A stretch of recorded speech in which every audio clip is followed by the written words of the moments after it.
That's right. Welcome in, welcome back, folks. The ramp to camp is a full send, full go, baby. We are just a couple weeks away from Notre Dame football returning after an offseason that has felt like an absolute eternity.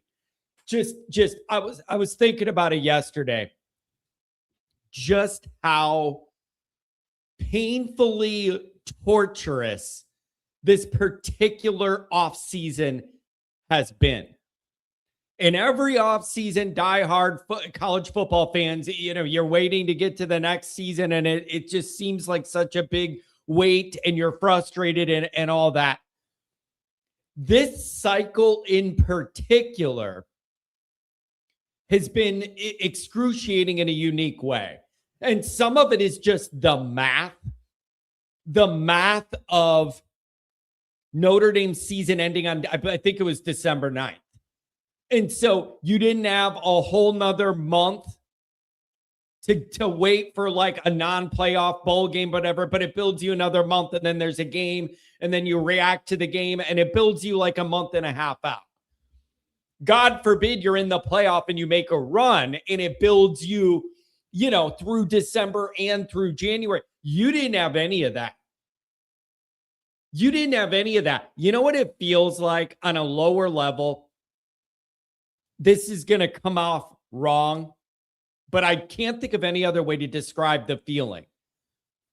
You ever lost someone in your life suddenly, and there's no room for processing, and there's no room for closure, and it's just like they're here one day and they're gone the next? The traumatization of that is kind of what it felt like last year. You had your visions on this Notre Dame making another playoff run, and they were playing great, ending the year on a 10-game winning streak, kicking the shit out of people, beating Stanford at 3 a.m., like whatever. It's just, and you had your mind on like what this playoff run could look like, and you were already playing it out, just like you were planning that next road trip with your buddy. And then all of a sudden, out of nowhere, boom, it's just over. It's all over. Gone. Over.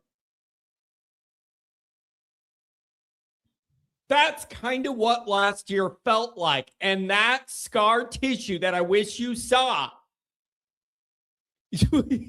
Where's Flea when I need him on the morning show? Hopefully wearing clothes. But if you're a certain age, you'll understand that reference. And if you're not, I can't help you, okay? So the feeling of that lack of closure to how last year ended so abruptly and so frustratingly, and with so much anger and questions without answers, and just rage in every direction. Rage at us, rage at the committee, rage at everything. I mean, there was no closure. And then you're subjected to this extended off season. And it's making the buildup of what's coming next more intense than usual.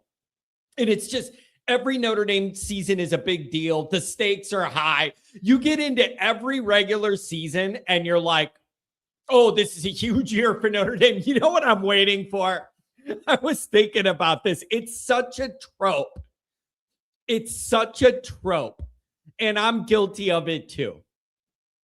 But you say, when you're doing this, you're like, as a fan or a content guy, you're always like pre-inclined to say, oh, this is a huge year for Notre Dame. Just once, I would like us to start a year where you're like, this isn't a huge year for Notre Dame.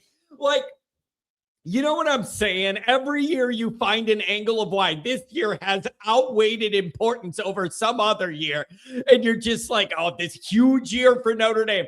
Has there ever been a year where the ramp up to it, the media and the fans are like, yeah, it's not that huge of a year for Notre Dame.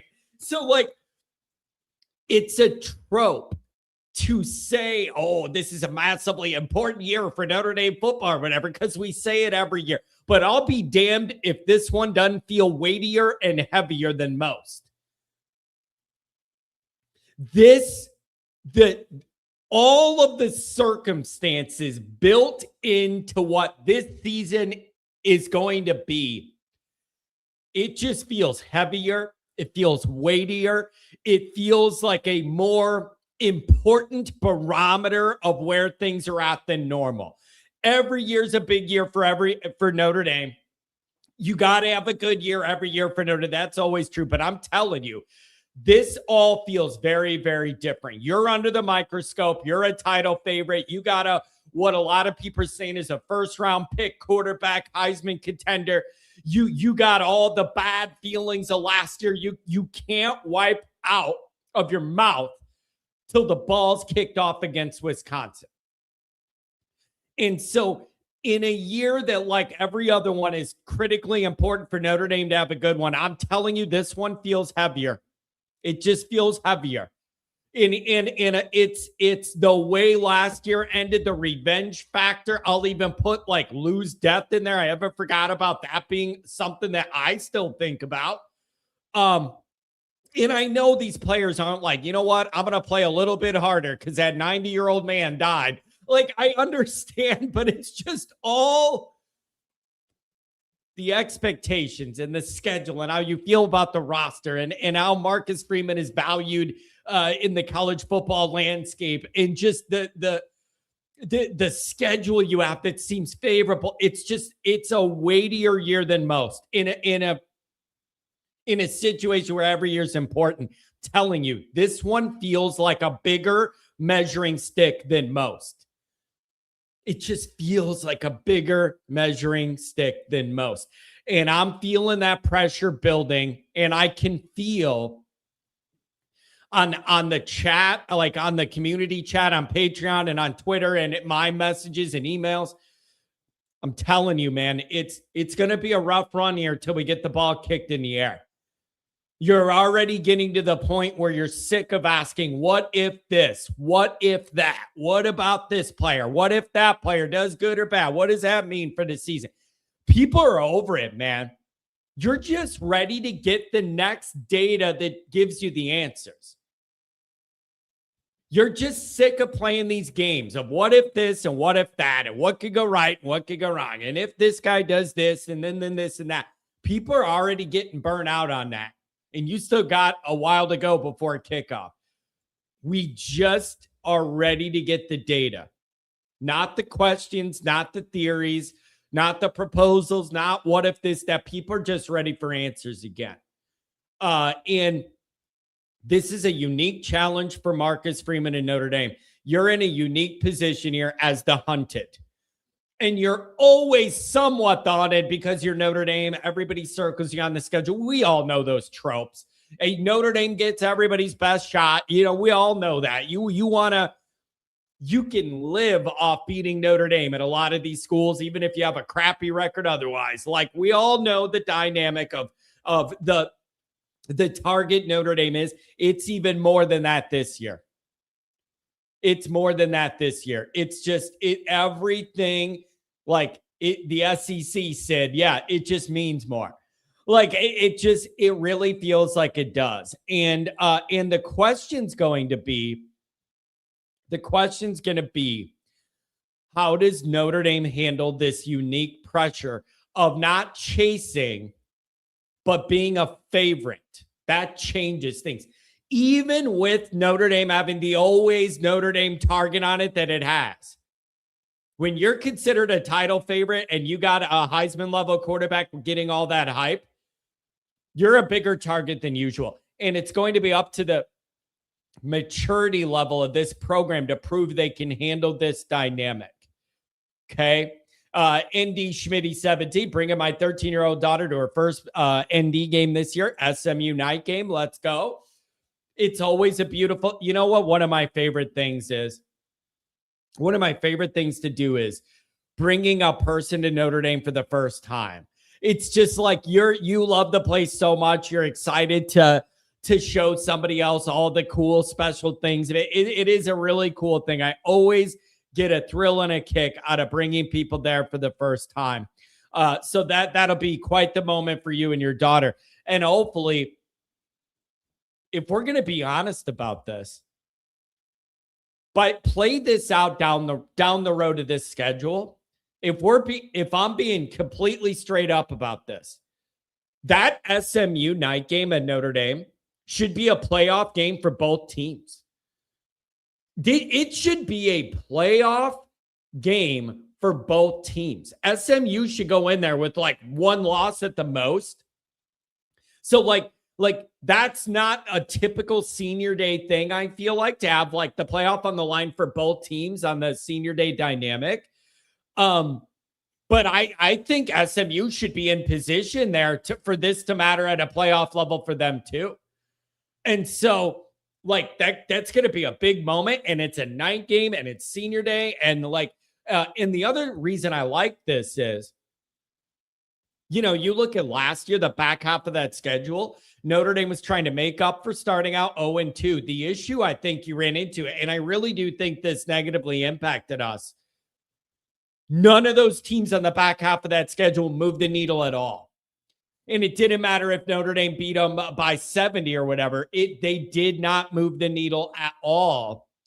And you weren't going to get any credit no matter how much you beat down those teams, because none of them were considered to be any good. And I still think having Stanford at 2 a.m. or whatever, that didn't help either as your last impression when everybody was asleep. Like you didn't have any juice on the back half of that schedule. That's going to change this time. Obviously, everybody knows you're going to have Miami in early November and you're going to get SMU late. If SMU is in that playoff hunt, that helps Notre Dame. It gives you a little life on the back half of that schedule that we have not had. That's going to help your playoff case. Now, obviously, you got to win it. But it'll be nice to have a game with that kind of juice later in the year for once. And of course, don't forget, I know you're ending at Syracuse, and you're going to have the old Angeli revenge. You didn't think I was good enough start here. I'm going to beat you and ruin your year thing. You're going to have that if he's healthy. But it ain't finishing at USC, which is what it should be. Like, whatever you think of Notre Dame's schedule and the 3 highlights that everybody has circled on it, like, it isn't what it should be, which is ending this season in LA. So that's frustrating. But if Angeli's healthy, you're going to have your own dynamic there. But you should have some life on the back half of this schedule, and that should help Notre Dame, assuming you take care of business early. And that's what I wrote about this morning on Sports Illustrated is Notre Dame a mature enough program right now to navigate those first 6 games? That's the total key. It's the total key. Because if you have even one slip up in those 6 games where you're favored by double digits, your invite to the Pop-Tarts Bowl, they're just waiting to seal the envelope, put the stamp on, and put it in the mail. Because at 10-2 with this schedule, buddy, you didn't make 10-2 work last year with the tougher top end schedule than this one. So I need Notre Dame to show they are mature enough to navigate that first 6 game stretch. You should have all the runway you need to find yourself, ease into the season, figure out your kind of your vibe for the year, what kind of team you're going to be, work out all the kinks. You got 6 weeks against lower level teams for the offensive line to gel. Like, you have no excuses. I need Marcus Freeman in this program to be mature enough to handle that dynamic. Tex Endy, good to see you, pal. Is Freeman mature enough to win out in September? I'll tell you that. Simplify the Marcus Freeman thing down to 2 things for me this year. Win out in September, protect your home field. You do that, you're sitting pretty in prime playoff shape. That's what it is to me. Manage September and protect your home field. Because if you think about it, BYU's really should be the only tough road game you have. And then you have Miami at home, you have SMU at home. Navigate that, and you got to get through September. You look at the breakout of Freeman's record in September, and then the rest of the year, it's night and day. we got to be past these early season slip ups that put you behind the eight ball. You lose momentum, you lose confidence, and then you're just in a tough spot. You're just in a tough spot. So that is on my mind. Wrote about it this morning. This season's a lot about Notre Dame's maturity as a program.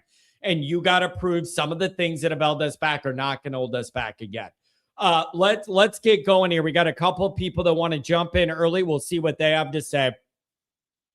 There's a little bit of surprising recruiting news that I heard here over the weekend. A little bit of surprising recruiting news. So I want to hit on that. And then I want to look at like a project I do in the offseason in my own mind of green flags, red flags for Notre Dame here and where I'm at. And then I'm going to pour cold water right over my own head and chill myself out on the excitement level. So let's get into this. Should be fun. Welcome to the morning crew. Good to have you guys. As always, you can find the program on YouTube. Do it. Subscribe if you haven't. I appreciate it very much. Give the video a thumbs up. That helps John out as well. Notifications on so you don't miss nothing. Twitter, search bar, always Irish. Rat, always Irish. Emails, always Irish. ND@gmail.com. Audio only anywhere you want it. You can get it. If you're sick of looking at my face, God bless you, but you're going to be having a rough year because once we get into camp, you're going to see my face every single day. Every single day. So, man, you better get over there to audio only. Notre Dame on SI. Read all about it. Patreon.com/always Irish. I'm going to tell you this. As you all know, we did our first official format debate Saturday Night Live. Me and Goolsby on the screen. WPP and Action. I'll tell you what, it went better than I thought. Those guys did fantastic. They both did research, prepared.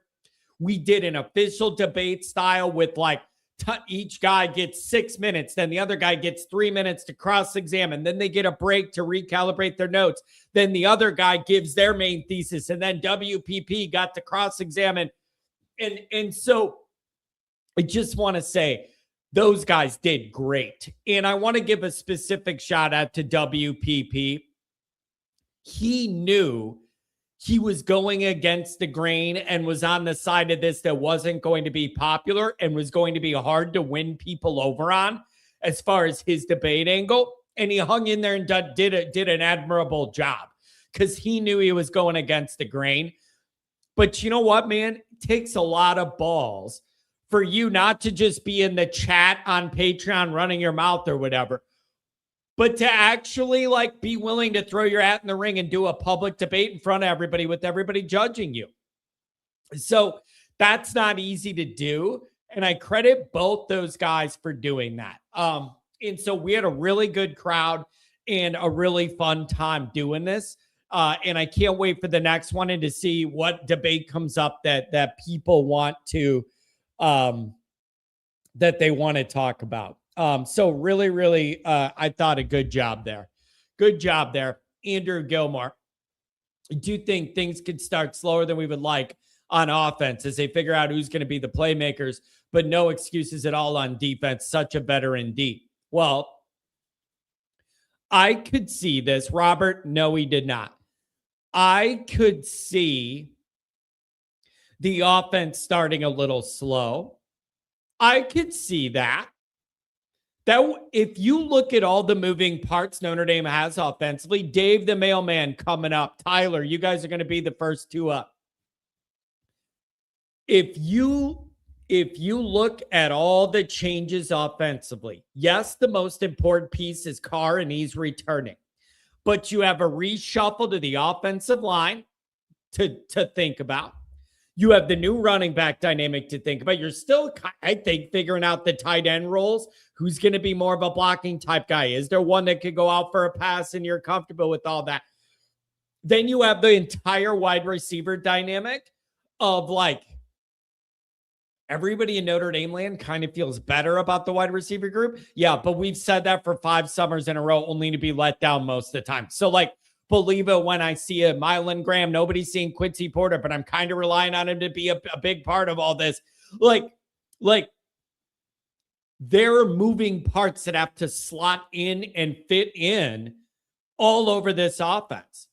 That is why it's such an advantage to have the 6 games we have opening the year. You don't have a question all over the offense, and then you're at Miami or at A&M to start. That's all a part of the advantage Notre Dame has this year, having the 6-game startup they have where you're favored by double digits in every game. That's what I mean when I tell you guys, I need you to develop, find yourself, gel, figure out your personality of this team. Do all of that while you're collecting wins. That's what you need to do. Any of those questions you got to answer, you got to be able to answer them while you're collecting wins week by week by week till you get to BYU. And by the way, on BYU, it's sounding like that isn't even going to be a night game. It's sounding like that's not even going to be a night game. John Price was reporting the other day, and he's one of the best guys with all the off-the-field sourcing and reporting. Sounds like that's not going to be even a night game. And then I know the jokes are going to come in here as like, I don't know if that makes a difference or not because they're not going to drink. Like, so I know somebody is going to say, yeah, what difference does it make? They're not allowed to drink and get loud anyways, like from drinking for 12 hours in the parking lot. Yeah, maybe they're chugging milk out there in a carriage. I don't know, but it's like, so that's not even going to be a night game. So that's interesting. For a while, I think there was an assumption it would be flexed into a night slot.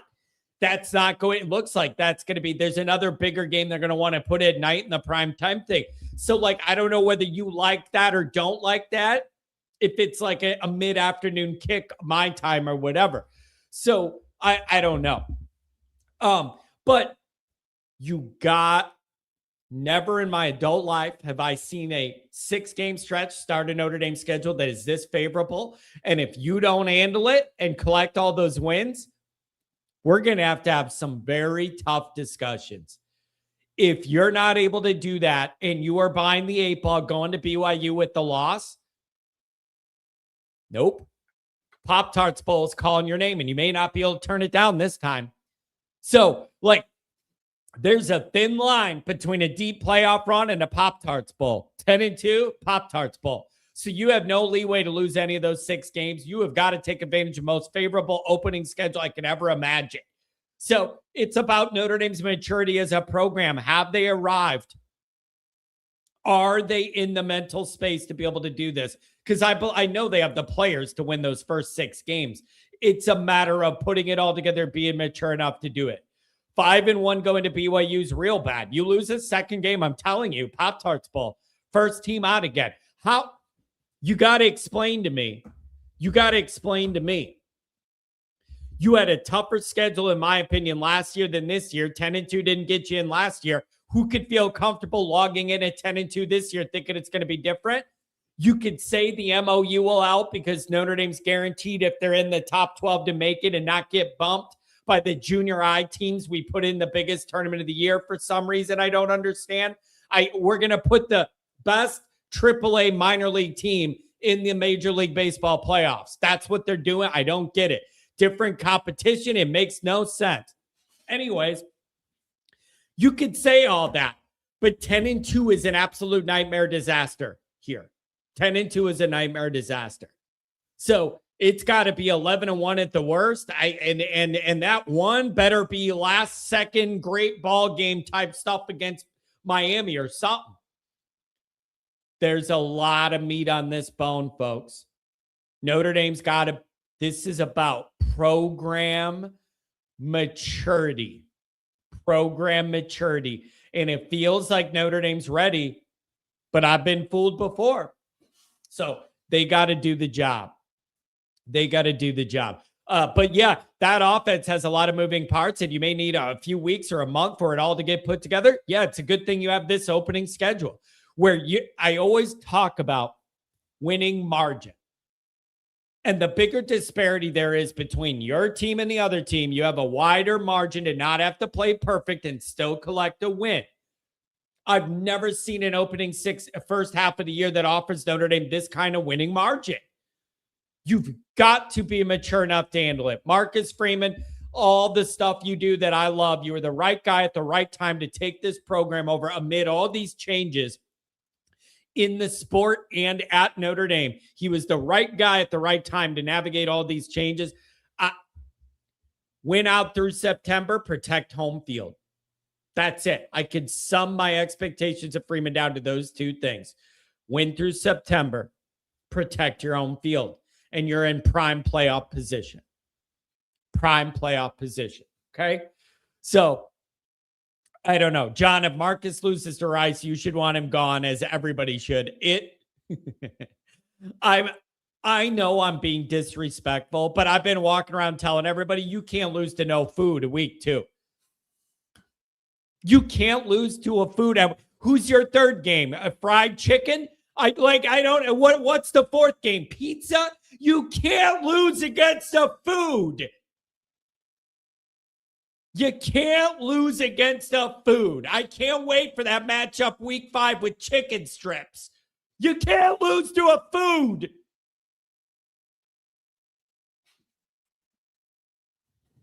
So you just gotta make sure. Yeah, what about toothpaste? You could lose to a Colgate. You could. This week's primetime matchup, Colgate against Crest. Who's got the better tartar? Who's got the better tartar protection?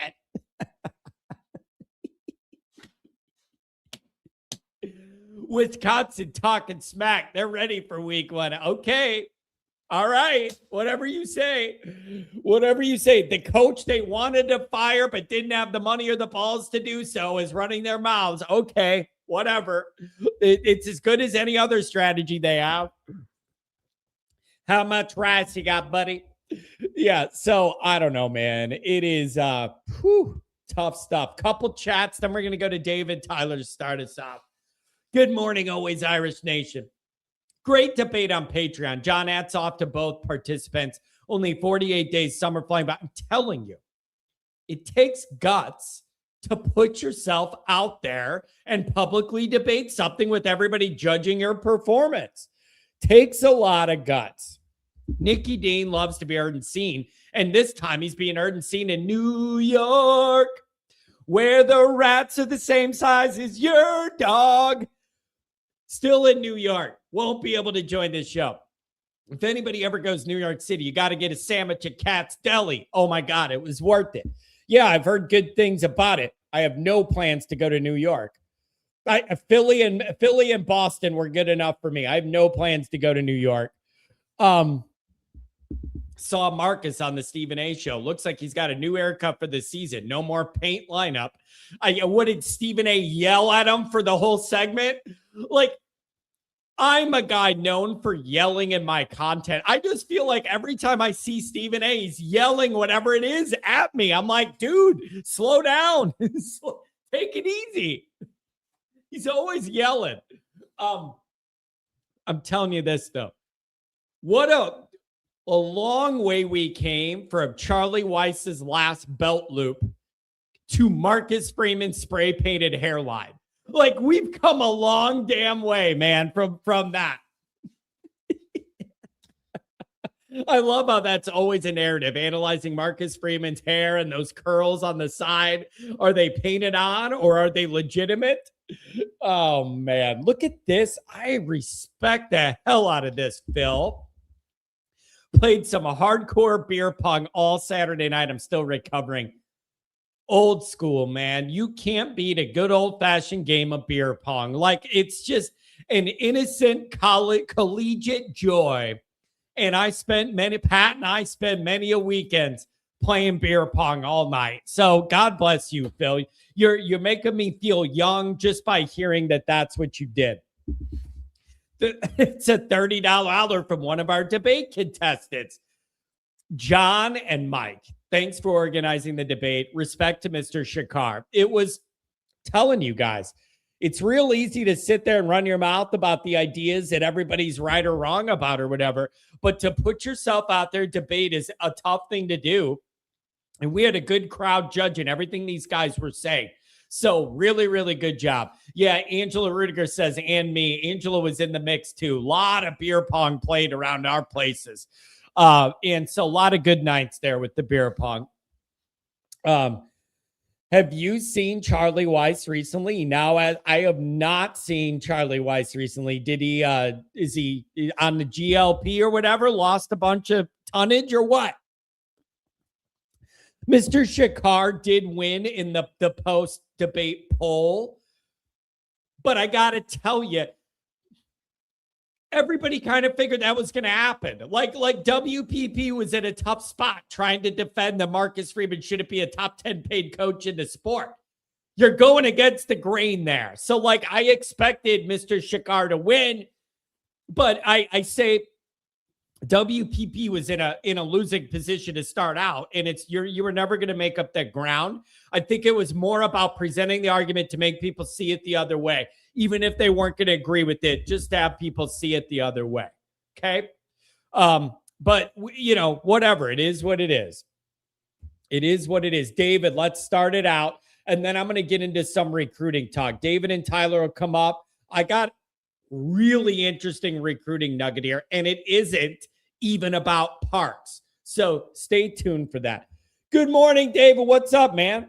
Hey, how you doing, John? I finally figured out how to do this.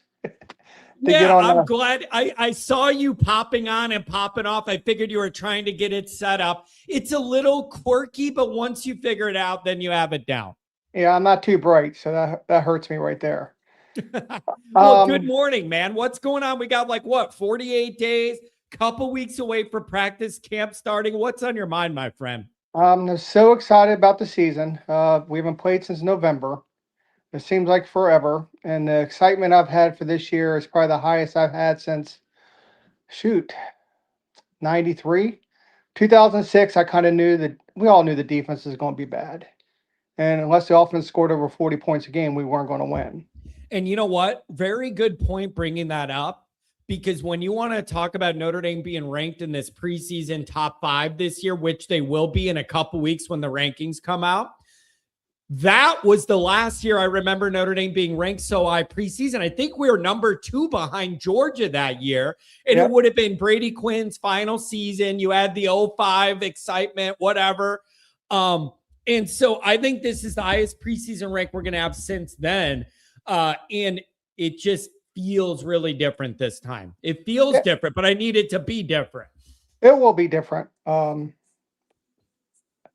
I know I hear a couple guys, like I said, I love all your callers. They have great insight. A lot of them are smarter than me. I heard one of them is crying belly. Is that because I listen on double speed on my headphones because I listen to a lot of podcasts.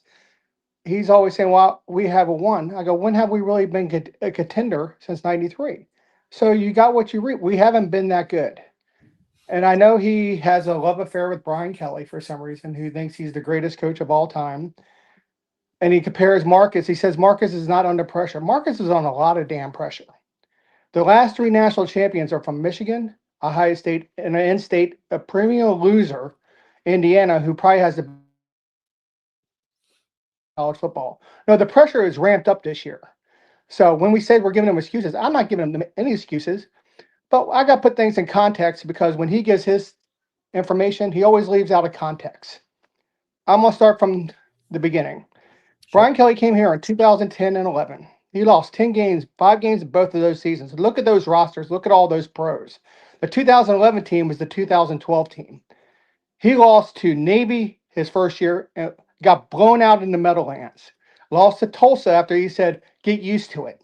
In 2011, the first game of the season, where you ramp up the floor, the team wasn't ready to play against South Florida when he's yelling purple face the whole damn time. You blew a 17-point lead to a bad Michigan team on the night under the lights night. Then who else did you lose to?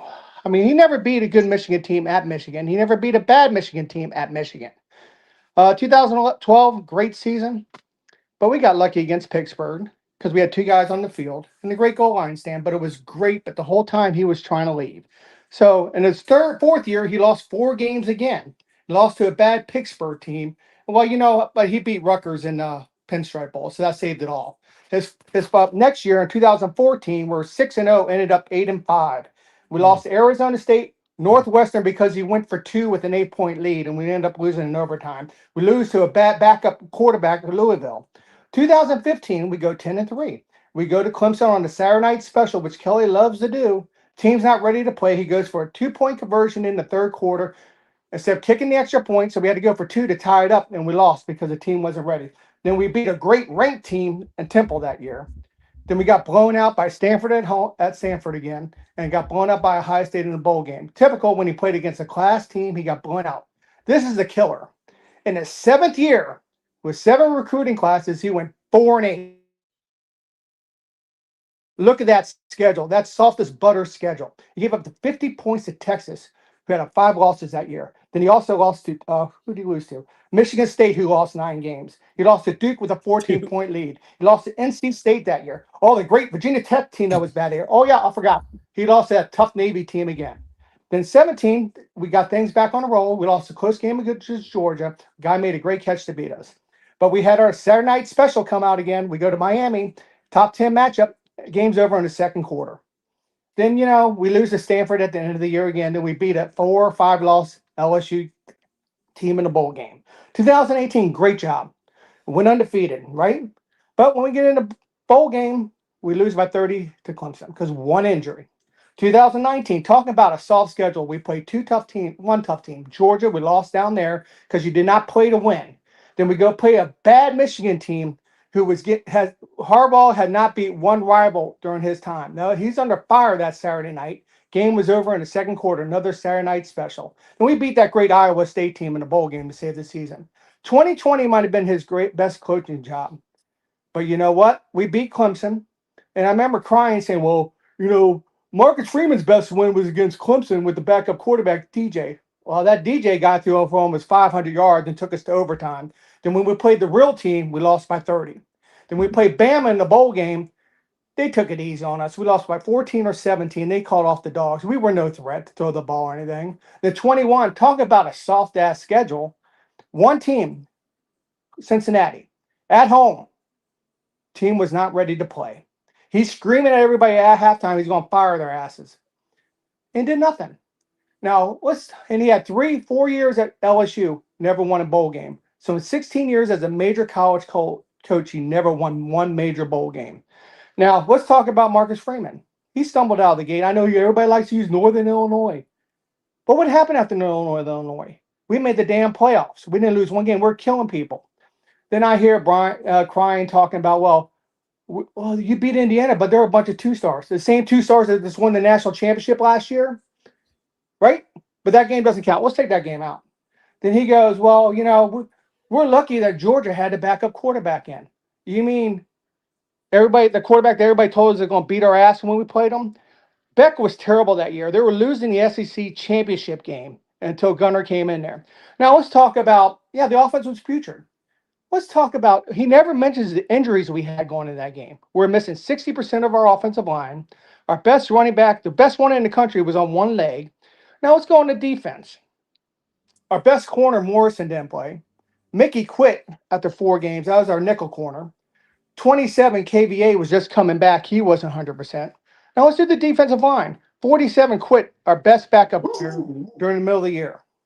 Our 2 best defensive ends were out for that game. Mills, our All-American tackle, was out. Cross was playing on one leg, and we still physically beat him on the line of scrimmage. Out-coached Kirby Smart and won that game. Now, let's go to the next game. Penn State, he goes, well, we start off slow. Last I checked is who has the most points at the end. Now, we did start off slow, but he leaves out context what might have happened. They had 2 extra days rest because our game got delayed because of that terrorist thing. So we had to fly from Louisiana back to South Bend and down to South Florida. So, it took us a while to get going, but we were missing all those guys. We lost an offensive lineman. We lost our quarterback for a few plays. We won the game. Now, Ohio State, they beat us. That's where the injuries caught up with us. Just imagine if Ohio State was missing 6 defensive linemen, their best corner, their nickel corner, 60% of their offensive linemen, one of their best running backs was hurt, and we were healthy. I think the game would have gone a little bit differently. So, like I said, Marcus Freeman stumbled out of the gate. We lost 2 games by 4 points last year. He says our quarterback's not that good. In those games, he tied the game up with 3 minutes to go. The defense let him go down the field. He drove him down and got the lead when Love scored. He did his part. Did he struggle against Pittsburgh? But he made some damn good throws. He made a stupid ass interception against USC. That's what freshmen do, but he played well in the second half. Now, listen, Freeman needs to do it this year. If we're honest, he has to do it this year. We got the recruiting rolling. The recruiting is so much better than we've ever had it since Charlie Weiss. Charlie Weiss had good recruiting guys. He just couldn't coach. This is better since Lou Holtz. If we get this kid Parks, this could be one of the best defensive back-to-back defensive line classes we had, which we never got because Brian Kelly said we had to shop down a different aisle. He chose to shop down that aisle because he was more interested in playing golf or trying to get the hell out of here. And when he said the other day, he goes, "Well, we couldn't win because we had wooden bleachers. I didn't know the wooden bleachers played in the game." They talked about the scoreboard. Yeah, we got the jumbotron, but we still had a scoreboard. And he had the indoor practice facility. You just couldn't punt in it. So he's just an excuse maker. He was scared to be good because he just wanted to skate on by, get paid, and get we're lucky to just win. We're just jolly little old name. We're like Yale out here with him coaching. He didn't do it. He proved it in LSU. Facts are facts. And also, I want to. Where's one other thing? Oh yeah, talking about rank wins. They were talking about he had the debate with the caller, Brian Crying Belly. It seems like I'm picking on him, but he's the one who's always contrarian, always saying bad things about Notre Dame most of the time, which is his stick, or he might believe it. Good for him. He goes, well, he had rank wins against each state, so did Brian Kelly. Brian Kelly also had rank wins against Arizona State, Navy, North Carolina, and Syracuse. And his record against ranked teams is 19-23. What's Marcus Freeman's? And also, you could say Marcus Freeman took over a roster that was a lot worse than what Brian Kelly took over. The facilities were better, but the roster was not better. Look at those rosters he had in 10 and 11. That's criminal that he lost 10 games in those 2 years. I'm sorry for going on this. Like I said, Marcus Freeman has to do it this year, and I really, really believe it's going to happen. And the reason they didn't get us into playoffs last year because they knew they could not have us beating another SEC team like we did last year, putting our foot on their throat and beating another team because us keeping all the money. They just could not have it. And I would have had no problem with not being in the playoffs last year if they didn't have us ranked the whole time. Then when other teams were losing, dropping us, just don't rank us at all. And one thing about the guy in Florida, I guess he had the debate. I don't really remember his name. He's the guy who says everybody's stupid. He never calls anybody's name, but calls everybody stupid and dumb. But I remember last year, right before the polls came out, where the playoff thing is, he called and says, "I have a friend who works at Miami who was told that they're not going to make the playoffs unless we lose." So either he wasn't truthful or he was getting bad information. You shouldn't give out information unless you can verify it. So I don't know. But I love your callers. I love crying. It seems like I'm picking on the guy. I'm not. It's just he always gives up half truths and everything. There's the reasons we started off slow in the playoffs. We're in a mash unit. Brian Kelly loses one guy, the game is over. We lose 13 guys, and we're going to the national championship game. Yeah, we'll see. Do you find that it's becoming hard to compare the Kelly eras and the Freeman eras because so much is different? Like the eras are so different of how college football is set up. Like the NIL era really got cranked up when Freeman was there, and that's changed Notre Dame's ability to recruit in a different way. So it's hard for me to do like apples to apples when there's so many different things for and against each guy in their era. And there's been so much change, but it's also very natural to compare the new guy to the guy that just left. So I understand why we all do that because it was the most recent data set before Freeman and such a lightning rod of a personality too. That's fair. But one thing I'll say, Kelly went to LSU. He had everything. It's true. What did he do? He had Jaden Daniels for 2 years and 2 number 1 wide receivers, a Heisman Trophy winner, and lost 7 games in those 2 years. Yeah. The team never got better. His best year was his first year. And let's be honest. If Kelly was on the stuff we're doing now was like the building and stuff like that, that was all Notre Dame, they plan things out. They have to wait till they get all the money and do stuff. But does anybody really in their heart think if Kelly was here now with all the stuff we have now, he'd be doing as well as Marcus Freeman recruiting? Because you know why? His best recruiting classes when he had no scoreboard and bleachers was his first couple years. Yeah. And the recruiting got worse as it went on. Look at the rankings of the recruiting. And look, and the thing, don't even look at the recruiting. Look at the eyeball test when you get the athletes on the field. They look different. Look at Dunham, that freshman. I think that's his name, Dunham. That guy looks great. When I saw him, I go, "Oh my God!" During the spring game, I go, "That guy is different. That guy is 3 years." It's just, and also the team plays. Seems like they're ready to play more. They don't always win, but they always play more, and they haven't got embarrassed yet. It's going to happen because every coach gets embarrassed. But let me ask you this, John. You remember when we made the playoffs in 18 and 20? We were going, well, if we probably might have a chance to win this game if we play a perfect game, maybe get special teams here, and they have few turnovers. We all know in our heart if we made the playoffs this year, we were going to do it last year. Because just don't let me into the dance. Because everybody feared us. And Indiana, maybe they might have beat us, but you know what? I would have took my chance against Indiana because our lines were just as good as their lines. And I know we had an upgraded quarterback passing wise, and we wouldn't have been scared of them. We would have hung with them like Miami was, because Miami's a tough team. And I have all the respect for Miami, but I cannot wait till November 7th. So let me ask you this. Let me ask you this. We're talking about big year for Marcus Freeman. I wrote this morning about the maturity of this program being tested. Are they prepared for this level? All this stuff. We talk about like Freeman's got to get it done, like big year, big pressure, big expectations or whatever. It's just, here's my question. What happens if they fall short of that?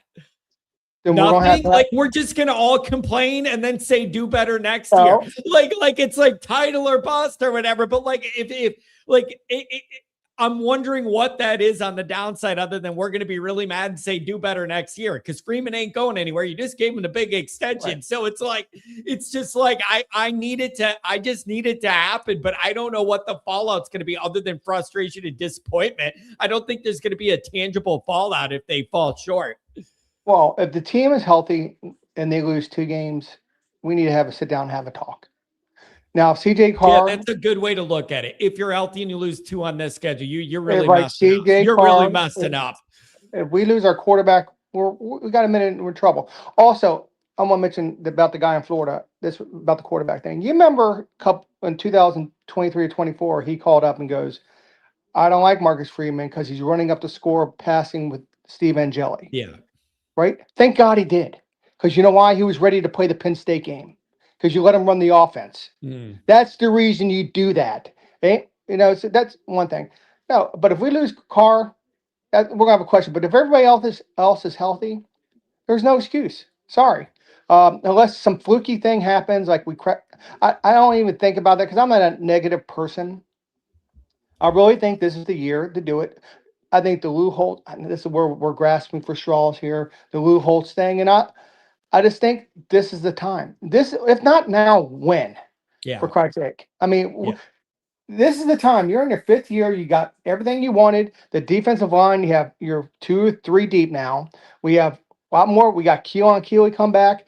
I know he didn't probably look good in spring, but from what I've been hearing, he was reshaping his body. He didn't learn a lot of the techniques you need to do. I think the defensive line coach is going to be a big upgrade. Not saying now Washington didn't do a good job. He did good, but this guy just seems like he has the special touch. What he did in Pittsburgh with the Colts and everything, and everybody seems to galvanize to the guy. And I think we're going to see better play of the defensive line. It was good last year, but I think you're just going to see more from the pass rushers. And we're deeper there. I think the running game is going to be better than what people suspect because they're not going to be stacking the boxes now. They're going to be playing against Carr. So you're going to be able to get more 4 or 5 yard gains. You might not get the 60 yarders, but if we control the ball a little bit more, that means our defense is off the field. They're fresher when they come on. And I think when Marcus Freeman shakes Luke Fickell's hand before the game, he's going to say, Luke, that what's happening today is nothing personal. He needs to tell about every coach that because that's they're going to come out and play. But the BYU game, it's going to be a tough game. We're going to beat them. SMU game's the one nobody's talking about. They're going to lose a game during the season because it happens. It's hard to go undefeated. But this. I'm comfortable to play anybody. I'm not scared to play. Before I used to be scared to go. "Ah," now I feel like everybody should be scared. Don't want to play us. That's the reason everybody talks about our schedule. Nobody talks. Everybody thinks you're in a conference. You have a great schedule. Look at these conferences. Ohio State has a tough ass schedule this year. Yeah, They do. it is But look tough. at the out of conference schedule for Penn State. My God, they're playing like some school I never even heard of. They're the play. Everybody's doing this stuff. Look at Indiana does out of conference. They won their conference. They won the national championship. But don't tell me this. We're playing 10 Power 4 teams. And also, if things go like I think they are, they might have 4 wins against teams that win 10 games. Navy, SMU, Clemson, not sorry, BYU, and Miami. You got Yeah. 4 wins. So, and it's scheduled, and this is another thing when people bitch about our schedule. Wisconsin was 2020 COVID game. They were playing for the Big Ten championship then. You talk about Purdue. 2022, Purdue played for the Big Ten championship. When these games were scheduled for Michigan State, they were going to playoffs in Yep. 2014. Nobody, Stanford, everybody goes, well, you play Stanford. Stanford used to roll us. Is it Yeah. our fault they're not holding up their end? And the reason we have Rice is because Florida State dropped us this year. And BYU is an upgrade over USC, not in name, but in production. Mm. USC are cowards. They did the same the Odyssey the other day on their page. Obviously, they can't read out there. They don't even know what the Odyssey is about. Yeah. Freaking, this we're going to be fine. I have faith in this team. If they don't, then I'm planning on. I already talked to my boys, my daughter. We're flying up. We're driving up there in late January, early February for that party you're going to have, and we're going to be ready to go with the gold chains, the pimping, and all that stuff. We're going to come out there. I'm We're telling going. you, I want to be able to schedule that party. You Um, are. I You I are. really do want to. A well-rounded effort by you this morning, my friend. Check Well, we shot all over the board here. Anything on the way out? A final parting idea you want our people to keep in mind today as we get I the just week want. started? I just want everybody to be thankful for all the blessings you got. Even things ain't going. We're lucky to be in this country, and God is with you. You just have to have the conversation with you. Secondly, on something that's not as important, but it is important to all of us. Hopefully, when training camp starts, everybody stays healthy. I like Yeah. to have a healthy offensive line for 1 year Yeah. to It'd see be what really happens. nice. We haven't It'd had be that since really like nice. 2020. And just, I respect everybody's opinion. It seems like I was picking on that guy. I just, he's the one that gets the little hair on me. He's like, dude, tell the whole story about everything. He's a great caller. He has great information, and the guy in Florida is a great caller too. I know people don't have problems with him, but I respect him too. It's just, Freeman's. We're lucky to have Freeman, but if he craps his pants, then we'll have to look for something. But just tell me who's replacing him. And Yeah. last this one. You remember how we talked about Freeman leaving? I was really worried about this was going to be his last year. But I think after what he saw, the love for Lou Holtz and how the players came back, how the community surrounded Lou Holtz's school, I think they all have egos. He goes, this could be me if I stay here for about 10 or 15 years. Yeah. And don't let him win one because he's going to win three that Lou Holtz should have won. Because Lou Holtz should have won in 90. We're 10-1 and blew a 16-0 lead against Stanford. Then we tied Michigan. And the 93 team, which we know the Boston College game. We don't Yeah. want to talk about. We haven't recovered from Woo. that yet. Man, this is there's a lot on the line here. Hey, I appreciate you joining me. Why don't we try and revisit when we get into camp and give some thoughts on how that's going? But feel free to jump in whenever you get a chance. Well, thank you for putting up and giving me all this time. I know other people are chomping out a bit, probably wanted me to leave, but thank you so much. I love your show. It was wonderful to meet you the first time I did, and I think it was 17 or 18. I think it's USC game 17. It was USC. You know what, man? I think your group may have been the first group I ever actually met in person, like from the show when I'm in town, of people being like, if you're around, we want to meet up. And I'll always remember that. And I appreciate that. I think we were at Buffalo Wild Wings drinking beer, weren't we? Right. Yeah, with the other guy who is the mailman who delivered mail, whatever it is. I forget his name. But Yeah. yeah, I loved your jacket. It was awesome. You wore the Notre Dame jacket you had. I Yeah, appreciate it's it. a pleasure. My pleasure talking to you. Thank you. Your class act, and I love what your show you're doing, and it's great that you're doing what you're doing, and we all appreciate it. Thank you for everything you've done, John. Hey, thanks a lot, my friend. We'll see. Have a good week. Yeah, man, I've met his group the first time, one of those USC games. There's some interesting stuff. Tyler, you're coming up. Let me do a couple chats. I'm sticking my head in the snow if this season ends 9-3 by Coach Hyde. 10-3 would be an unmitigated, or 10-2 would be an unmitigated disaster. Forget losing 3. 2 losses with this schedule would be with this schedule and roster. 10-2, it feels like 7-5. It's unbelievable. It's real tough. Mark with glasses. It's too hard to go undefeated. I looked this up the other day or a couple weeks ago. Just over 2 teams a year on average out of 136 go undefeated in any given year. So it's like, it's a tough thing to do. And that's looking at all levels of college football.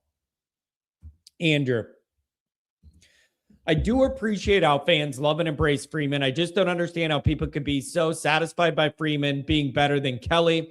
I had zero satisfaction about Kelly being better than Weiss.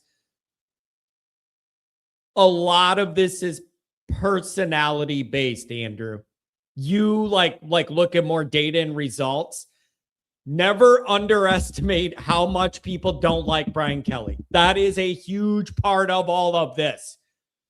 People don't like Brian Kelly personally. The record is the record. Like the record's it's people don't like him as a person.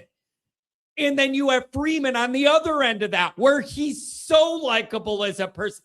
That's a part of this. That's a part of this. It's a part of this narrative. How different those 2 personalities are is a part of the discussion. You could say it shouldn't be. Keep it about the data on the field and the recruiting or whatever. What is making this a big thing is juxtaposition between how Kelly's personality is perceived and Freeman. And that adds gas to whatever fire is raging in the debate. People don't like Brian Kelly personally. They don't like him. So any chance pile on him, you're going to do it. And when you have a guy that's so likable on the other side now, it exacerbates the old debate. So and maybe it shouldn't be that way. Maybe it should strictly just be about the data or whatever and not the personality stuff. But man, in Notre Dame, this family feel, little cozy ecosystem, small campus, small student body, all of that. The head coach's personality matters a lot. Maybe more here than a lot of places. People didn't like Kelly as a guy. And that's a huge part of this, whether we want to admit it or not. Tyler, what's going on? Welcome. Happy Monday. Hey, John. How's it going, man? It's going good, man. You never know what direction we're going to go in here. It's always a question mark, isn't it? It is. And I just love hearing where people are at in their minds on all these different topics. And so you've been waiting backstage. You've been listening. What's on your mind today? We're a couple more weeks and football's back, baby. What's on your mind? Yeah, it's almost here. I think your opening to the show today really coincided with what I was going to bring up. You talked about maturity and this team needing maturity in the first half of the season.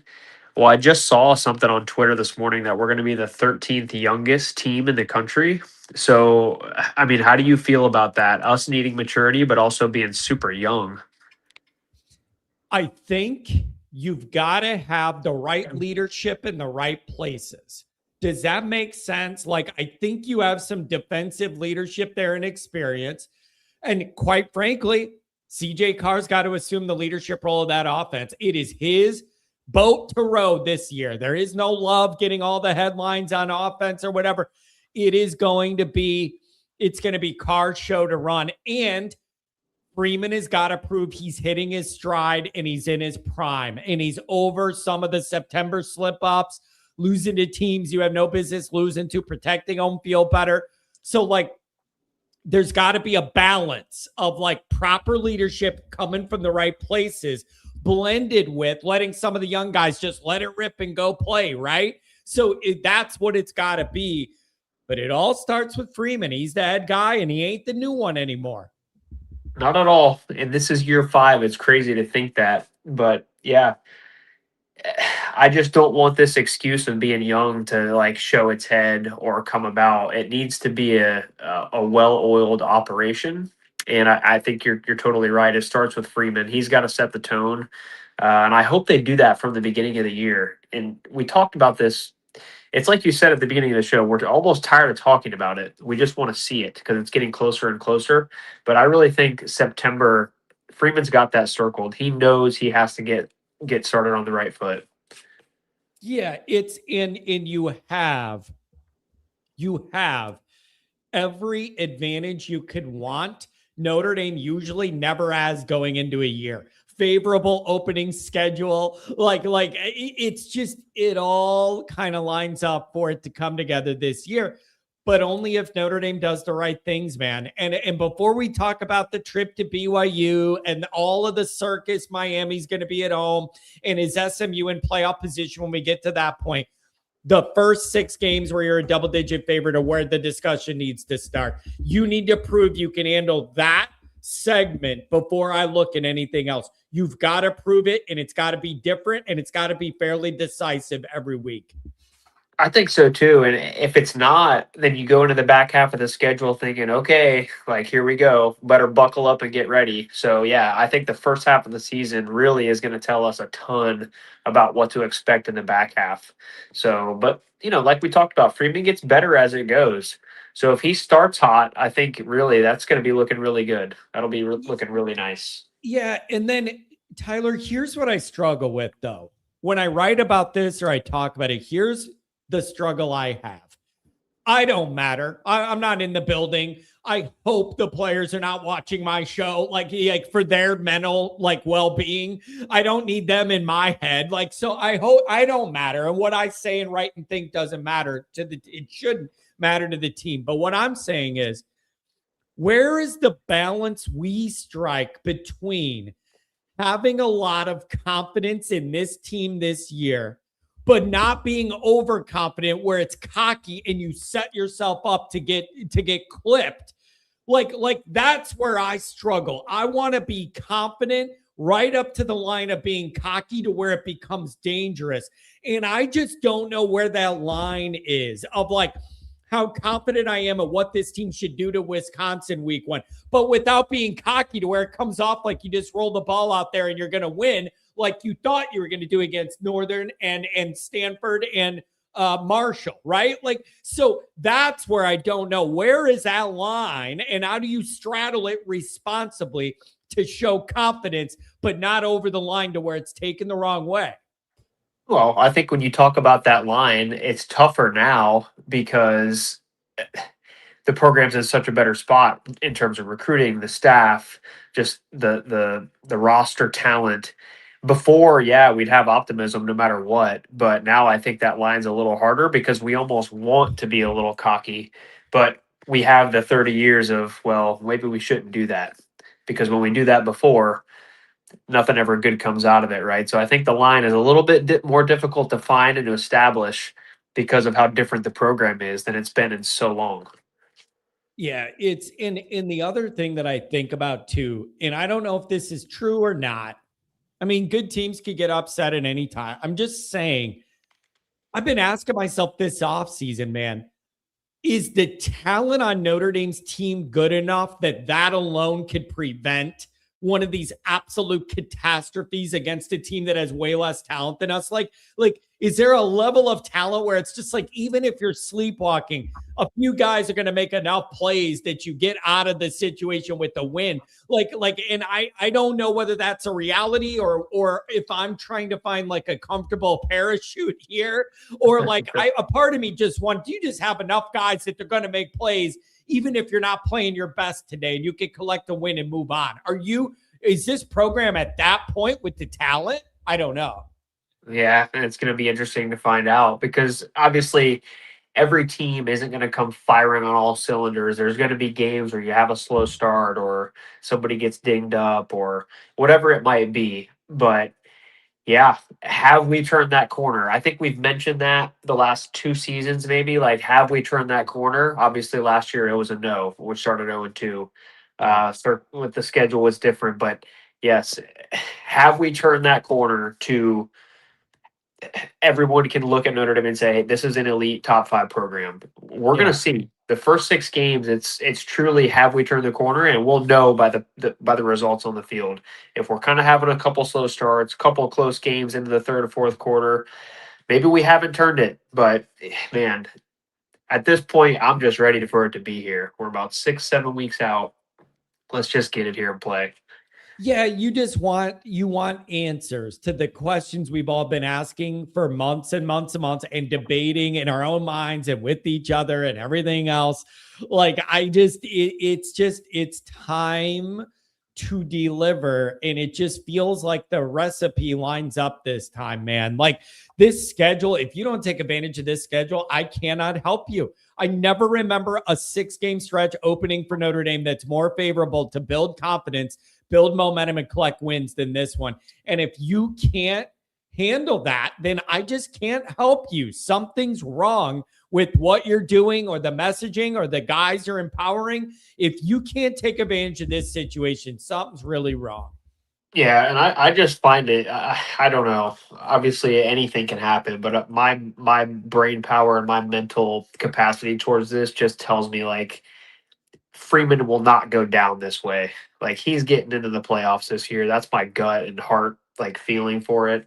There's just no way that this ends up getting messed up. And like you said, if it does, well then everything's on the table again and we're kind of back to square one, even with Freeman, one of the top 5 coaches in the country. So man, yeah. I It's want just, answers, but I want good yeah. answers. I just almost can't even fathom this going bad with how good everything looks in the present moment.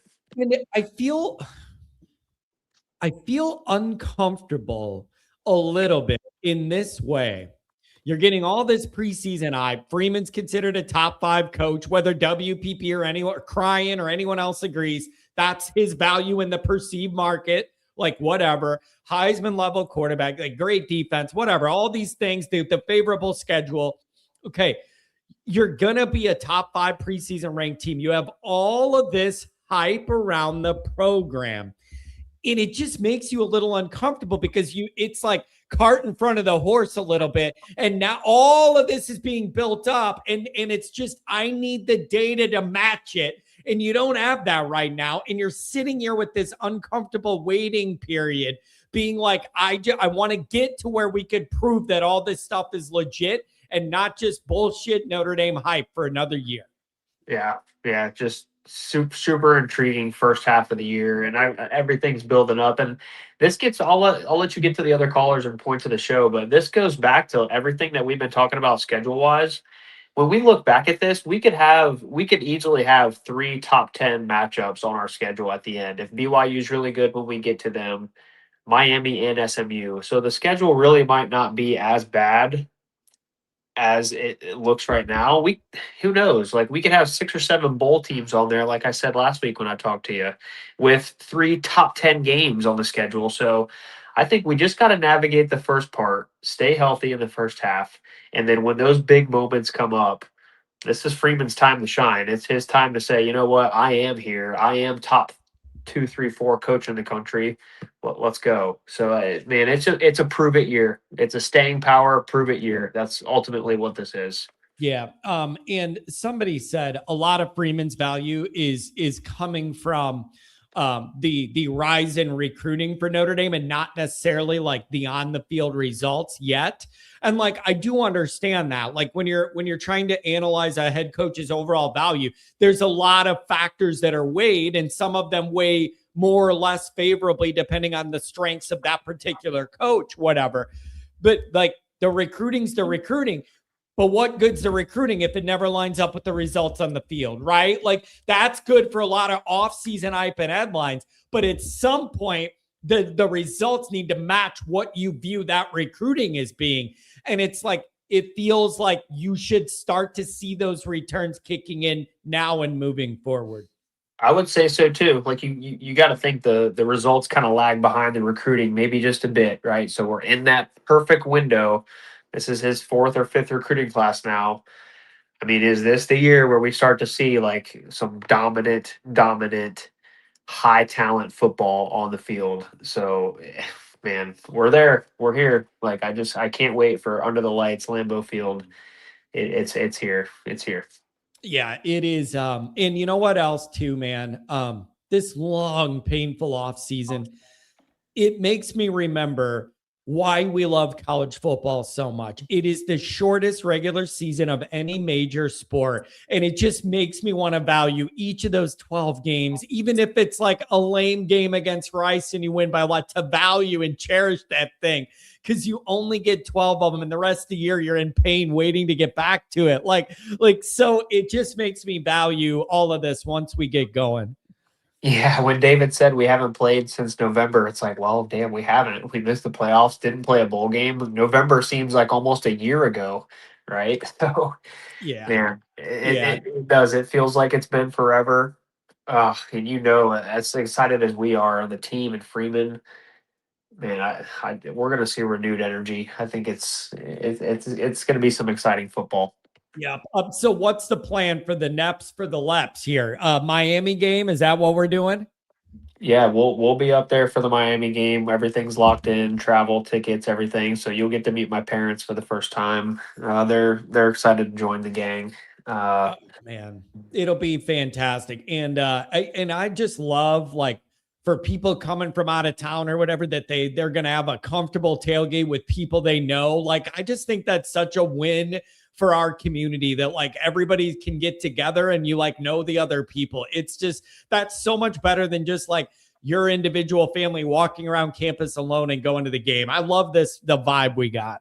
Yeah, and dude, props to you. You created that atmosphere, and that's a good word you use, is comfortability. Even the first one that I came to, it's like, yeah, I hadn't met anybody face to face yet, but you kind of almost know people, through YouTube digitally, and then you meet them and you talk to them, like Renee and all these good guys. It's just super fun, and we can't wait. And imagine the 88, 89, 90 games with Miami. Like, this is setting up to potentially be something like that. Yeah. So for Always Irish to be in the position that it's at, to host this tailgate for a game that could have a lot of magnitude to it, how cool is that? So man, Yeah.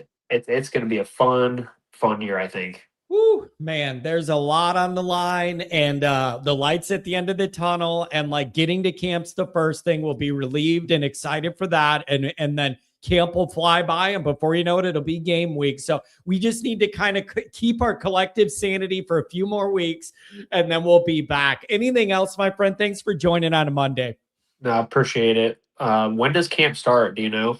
I think, what is it? August 3rd, August 4th, something. It was scheduled. We thought it was going to be the end of July, and then I think it's August 4th. It's going to be into August. Yeah. Okay. Yeah, because we don't play till September 6th, which is pretty late. But yeah. And then reminder, you're in Florida, correct?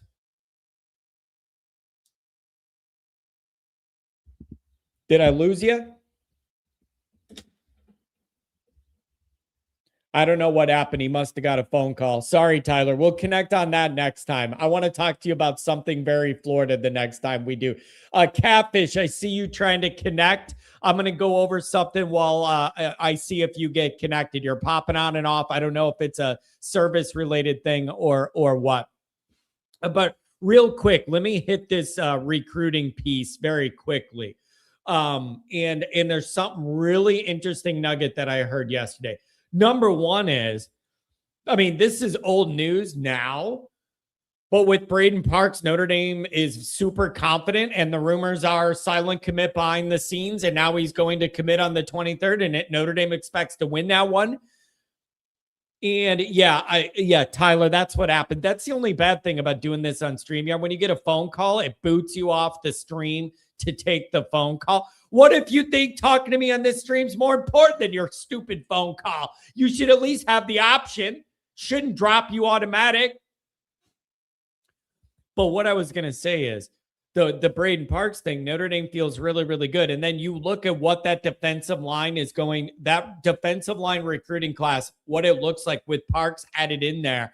Unbelievable effort there. O-line, D-line driven program. Hard to argue with anything they're doing recruiting wise at O-line and D-line. It's beautiful, perfect. But what I'm saying is, Notre Dame feels great about Braden Parks now. And that has been Oregon, Notre Dame, back and forth. Chris Zorich, Tony Jones involved, all this stuff. He likes Oregon, but everybody else likes Notre Dame. The whole thing, the whole saga that all summer that's been going on with Braden Parks. Now you're to the point where the Notre Dame side feels really good. They're going to get his commitment the 23rd. But here's what I'm going to tell you. What I like the most about this. It's one thing when the pro Notre Dame side is like, we feel good about stuff, like whatever else. You always kind of expect some positivity on the pro Notre Dame, like websites or whatever else, or what I'm doing. There's a pro Notre Dame slant there, baked in. Here's what I love. I love hearing Oregon feels really bad about this. That's what I love. Do you understand the difference between like the home team that they cover feeling good about a recruiting thing? I almost think it means more to me to hear that Oregon does not feel good at all and are like feeling like they've lost this one to Notre Dame in the end. When I was hearing Tom Lloyd describing some of these situations, I felt a lot better hearing that Oregon felt bad about it than that Notre Dame felt good about it. So that I am expecting to add him to this class. And you could not almost handpick a better O-line, D-line recruiting class to what they built, especially if you add Parks in there. Unbelievable. Unbelievable. So I absolutely love that. So to me, my excitement was more based on hearing that Oregon's figuring they're out of this and they ended up losing it to Notre Dame in the end. I absolutely love it.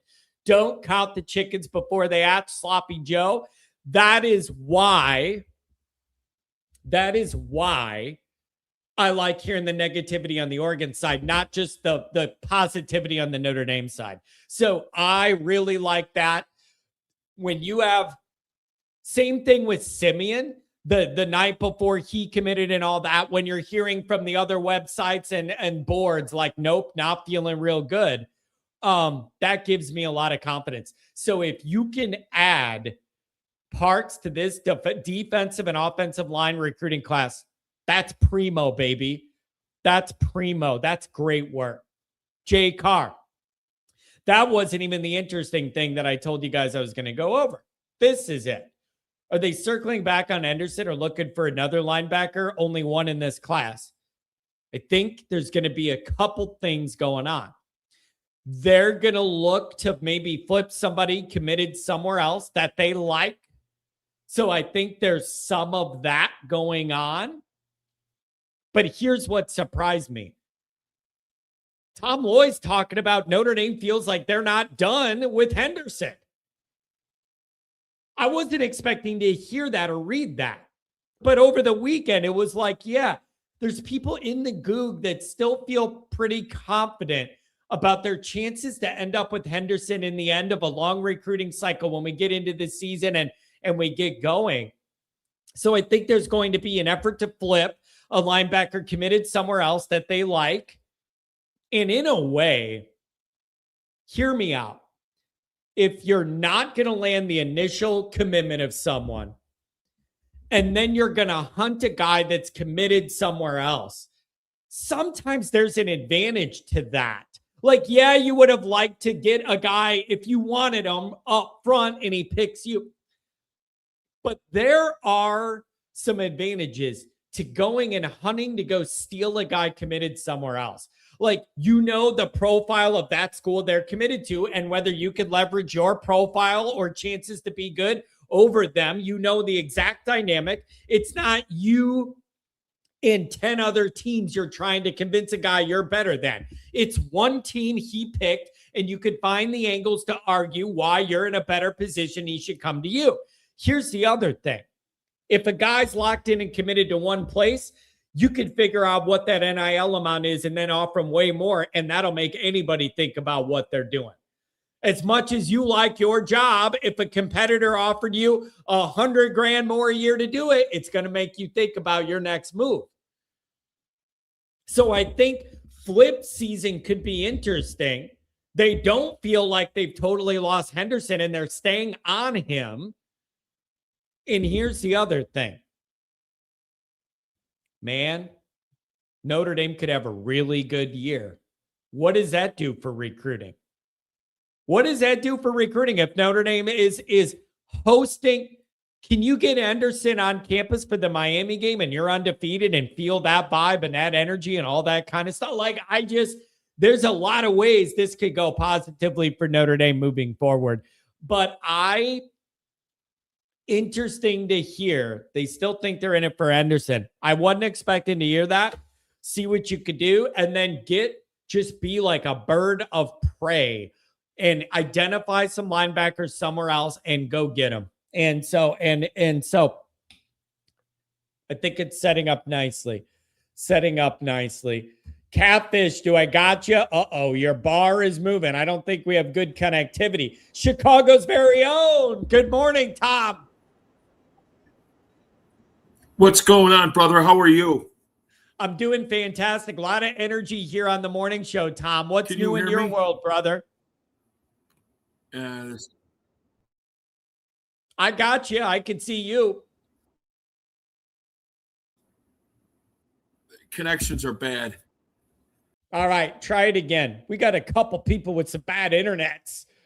God bless Tom. Taking time out of his day of running the city of Chicago to talk to me. What a guy. What a guy. While we see if we can reload there, we'll see if we can. Tom Frawley, the Sausage King of Chicago. That dude, he runs the whole city. I'm convinced he runs the whole city. I want to talk about this real quick. Unless, there he is, Catfish. What's up, brother? Good morning. Good morning. Good morning. My bad. I don't know. When it switches over from your truck to your earpiece and all that crap, it was giving me problems the whole entire time I was driving. So I just pulled over and parked. How are you this morning? Fantastic, man. I love the energy, You hear me? dude. You could feel the energy starting to build here with the group. It's a beautiful thing. Yeah, I agree. I like the energy. I want to keep it up because I got a couple things I kind of want to go on, John. Just a little bit. Sure. First of all, I love the debate idea. I think it's great. Commend both of them for coming on. But I do want to say, you can. How do I say this without? I'm not trying to be negative on this because I like to be positive. You know how I am. Have an argument just to have an argument, just for the sake of it, doesn't make sense. The stance that Marcus Freeman doesn't deserve to be a top 5 coach. Very little merit to have an argument. And the reason why I say that is because we're not talking about paying a coach top 5 or top 10 based on what he did. We're talking about paying, and they didn't even talk about this. Either one of them never talked about the future. When you give a contract, you're not giving a contract solely based on what they've done. You're giving a contract based on what you think they're going to do and what they're currently doing. And you can't argue that he has the program, whether it be the administration or whether it be the backing behind it or the landscape changed or whatever you want to say. I don't even care. The program is in a better spot than it is currently than it was. And he has been one of the figures that has made it get to that point. And the outlook going forward would mean that he is a top 5, top 10 paid coach. The argument WPP had was he used Chip Kelly. He's not even a head coach anywhere. You can't use that. And 10 men on the field. One game doesn't determine whether you're a top 5 or top 10 paid coach. And I'm sorry, but to say what he did was why he should be paid that is ridiculous, because Dabo Swinney won 2 national titles. So that would mean he's the number 1 paid coach, because I think he's won more than anybody else. But he's not showing that currently, and the future doesn't look that way. So you could have an argument he isn't a top 5 paid coach currently, right? Because he's on a downward trajectory, not an upward. So to have that argument, I don't understand. You're saying, and you said this earlier, you commend him for having an argument. He had an uphill battle. Why even argue it then? That's my question. Why have an argument just solely to have an argument? That doesn't make sense to me. And that Well, was what my if he really believes it? What if he really How? believes it? Oh, like how? That's my what, thing. then How? it isn't. But if he does, then it's not just having an argument on a Saturday night for the sake of doing it. If he really believes it, then, But that, you know. but that's the thing, though. I get where you have to have a debate sometimes, or there is like for instance, who do you think should start? Who had a better year? Like different stuff like that, John. I get it. Like I get when you're referring to like things like that. Okay, I don't get when you're talking about Marcus Freeman. Is he a good coach or not? That doesn't make any sense. Like where's the parameters that what you're talking about with that is are you comparing him to Nick Saban? That's not an argument. We know who's a better coach all time, right? But if you're saying he's not a good coach at all, or he doesn't deserve to be in the top 10, I can't get with that, man. I can't get with that. Like, and having arguments, always being a contrarian is getting old. It's like you're just literally trying to go against the grain on everything.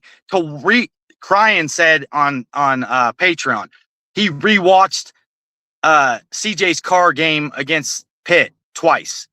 Just to what, as a fan, like you're that bored that you're just wanting to watch his worst game of the year twice just to see him struggle? Makes no sense. Why waste your time? Hey, we all entertain ourselves differently in the off season. What I'm trying to say what I'm is going to do tonight, Catfish? I'm going to rewatch the end of Bush Push 30 times in a row. Yeah, that's my whole point. I guess that's where I'm just sitting here like having a hard time. Like that's where you lose respect of people who are really fans and really watching this and really trying to do that, John, is what I'm trying to get at. And then Catfish, when I'm done with that, I'm going to queue up the final 10 minutes of the Ohio State game in 23 too, while I'm at it. Yeah. Or, hey, man, Lou Holtz was my favorite coach. I'm going to watch his funeral 6 times so I can know that he's not here. Like, I mean, what are we doing? Like, Here it we doesn't go, make Catfish. any sense. Here we go. WPP with the $10 holler. We have qualified for the playoffs once in 4 years, with 2 of those years being a 12-team playoff format. The 4 years prior to Freeman's arrival, we qualified for a 4-teamer twice. Okay. And what did we do in those 4-teamers? We didn't deserve to be in a 4-team playoff if you look at the final scores of the games we played in it. So you can go ahead and have an argument both ways. They got, I'll say it nice, they got beat soundly. We'll just say, I could say another choice, few words there, but we were beat soundly in both years. Okay. My thing is, and don't tell me what they did against Clemson the first time they played them that year. They didn't have the guys that they had in the playoffs. Okay. So it's not the same thing. Going into there and getting beat in the playoffs. Okay. They were beat soundly in 2 different games those years. Okay. So I don't want to talk about that. We can talk about you guys being upset about 10 men on the field. That was one of the first years he coached. He admitted it, self-admitted it, not just blew it over like Brian Kelly would have, or a lot of other coaches like Lane Kiffin or whatever. He self-admitted that was a mistake, and he learned, and he said he was going to learn from it. That's a valid point that you can say it. It's not a fireable offense, as Goolsby said. That's absolutely asinine. Like, you don't fire a coach over one bad call or one bad game. If you did that, there'd be no head coaches. Okay. The guy has done way more good than he's done bad. There's no argument there. Okay. If you want to start taking receipts right now, WPP, currently this year, and start saying that Freeman deserves or doesn't deserve to be a top 5 paid coach or the coach of Notre Dame, or you want somebody else, I will listen to the argument. Prior to this year, he has done nothing but get us to the point we're at. Okay. And now that we're at this point, like John says, it could be administration. It could be a little bit of him. Maybe it's a little bit of both. You ever think that? It could be. It probably is. It's not all or none. Okay. And I'm tired of hearing that Marcus Freeman isn't worth what he's given as a coach to us. He is worth it. I'm sorry. Like, you cannot argue that. And I'm pushing back. That whole entire 2 years that Brian Kelly took us to the playoffs, 2 to 4 years or whatever, Marcus Freeman last year should have been in the playoffs. They were a top 12 team. They might not have won it all, but they were a top 12 team. There's no argument. I guarantee half of Alabama fans and Oklahoma fans would admit that this year. They would. They'd admit that we should have been in there over them, as well as BYU. So you can argue all you want about Chip Kelly being a better head coach than Marcus Freeman, but until he's a head coach again, it doesn't make any sense to have that argument. So how about this one, Cat? How about this one, Andrew Gilmore? Catfish has to admit losing at home with your backs against the wall that Texas A&M is not what a top 10 coach does. He better not pull that one off again this year. 100%, Andrew, but I will also say this. Did he do enough as a coach, and did that team do enough as a team to win that game? There was a couple plays in that game that happened that a coach didn't do to lose that game, nor a team. That was an individual having a bad play. And you know what? They win and lose with those individuals. I can go ahead and say that it was a little bit of scheme and a little bit of players making bad plays. You know, Buckner had a bad play in that game. You know, let's say, you know, WPP talked about and Hyde talks about Estime that Freeman saying he should have fell down on the one and that was a bad call. Why? If Jeremiah Love falls down on the 5-yard line in that game against Texas A&M, the game's over. They win. But he scored quick, and that gave them the ball, and Buckner dropped the ball and didn't kick the extra point. Is that Freeman's fault? Is that the defense's fault? Was it Carson Holmes' fault for giving 5 different plays in the first 2 games that lost those games? Like, we can sit here and blame it on Freeman all you want. The team wasn't – they didn't win the game. You win, lose. But they were in every game he's been in as a coach. Every game he's coached, they have been able to win those games. They might not have won them, but they have been good enough to win every game. They didn't win because it was a team thing. And that's what we want. We want a team game. It's not all or nothing on one guy. It's not just CJ's fault in the Pitt game. Maybe there were some other things. Scheme. The Miami game. Was that all CJ Carr's fault that they lost that game? Cryan would say so. But we argue. We literally can argue that was not his fault. It was a little bit of scheme. It was his first game. He did enough to win. You know, at the end of the game, he took him down, you know, got him tied. You know, it's a little bit of everything, guys. It's not all or nothing. Let's argue about arguable points. And what WPP brought up, and I just mind you, what I want to say is what he did, that's an argument we can have. That's a valid argument. 2 playoff appearances in 4 years, 2, you know, and because of the 12-team playoffs. Those are valid points. Don't argue whether he's good enough to be a top 5 or top 10 paid coach. You can't give that argument. It doesn't hold merit. You're just arguing to argue. And that's not, as Notre Dame fans, we should be excited about where we're at currently. They can't name, and this is a question for them. I would like an answer to this. Name 1 year we've had this much expectations and this much hype that were valid since Lou Holtz back in 88 through 90, we'll say 3. That we have legitimate shot to win the national title, and you're going to sit here and complain about every negative aspect of this team. Why not just be excited about it? Why not live in the moment? Because it doesn't always happen. We are a prime, like our fan base knows. Every year we go through the same song and dance. I hope that nobody gets hurt. I hope that every ball bounces the exact way that we need it to bounce. You know, I hope that team loses because if they make the playoffs, we know we're losing. Or what? This year we have a heck of a good team, a great coaching staff that has been through ups and downs. We have a team primed that was snubbed last year. We have a fan base that's throbbing, like we are literally biting at the bit to be excited about this team. And we have a couple people that just want to talk about every negative aspect of this team like it's going to matter. Like, you're a fan. You're not even on the team. Be excited about it. That's what we are. We're not other teams' fans. We're Notre Dame fans. The good news is pretty soon we're going to be able to get a new data set and have more information to be able to gauge all this on. And so it's just, there are threads of like things that are legitimate to debate and talk about, but I think they get amplified, and then it makes it a bigger position than it is. Like there's some of that, but I'm just ready to get to the next data set, Catfish. Anything else you want us to keep in mind as we go on with our Monday? Look, if we struggle this year, for all you contrarians that you like to call them, I just call them, I'll just say they're negative people. All I'm saying is look, there'll be plenty, as it says in the good book. It says worry about today because tomorrow's troubles will have enough time to worry about them, right? So let's worry about today. And today, Notre Dame has a great, great outlook. Tomorrow, if it doesn't, let's worry about that then. Let's talk about the good things. Not quit worrying about every aspect of how it could not succeed. If you want to have valid discussions and stuff, just be like a little bit open-minded to the fact that we have a right to be excited about this. And you know what? Marcus Freeman's not Nick Saban yet. No one says that. Every time that we support him and every time we support this team, those contrarians say, you just look at Marcus Freeman, rose-colored glass. No, that's not true. We just know he's not Charlie Weiss and Brian Kelly. That's what we do know. And his record shows it. So that's all I'm trying to ask everybody to understand. It's not about us saying that Marcus Freeman is infallible. He's a person. The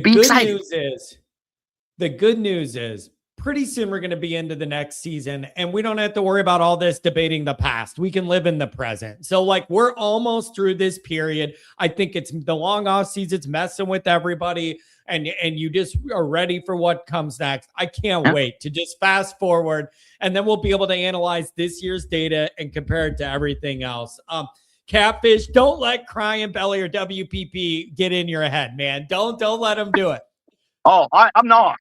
It's not. I'm going to tell you right now, I'm going to hold the flag steady up front, and it's going to be like that. Now, if it gets knocked off, that's when we can have that debate and that argument. If they literally struggle like they say they are, but they better, because we have receipts, show after post after comment about negative crap.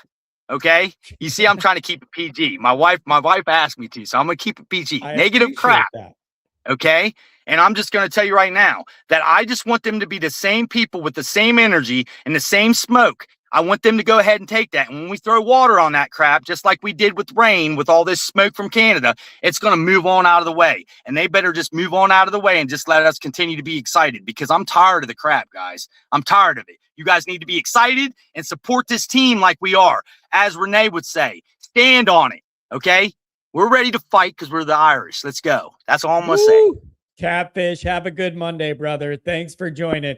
Somebody says Catfish is parked at the Horseshoe right now. he's cursing at the Horseshoe as we speak. Tom and then Spicoli. What's up, Tom? Is our connection better? There we go. Yeah, here we go. Yeah, so great Catfish. He gets you fired up. Boy, I'll tell you that. Listen. Interestingly enough, we're talking about all this in the past and whatnot, but here's what I want to talk about. Tim Hyde, God love him. He's got a lot of knowledge, X's and O's. He knows the game of college football.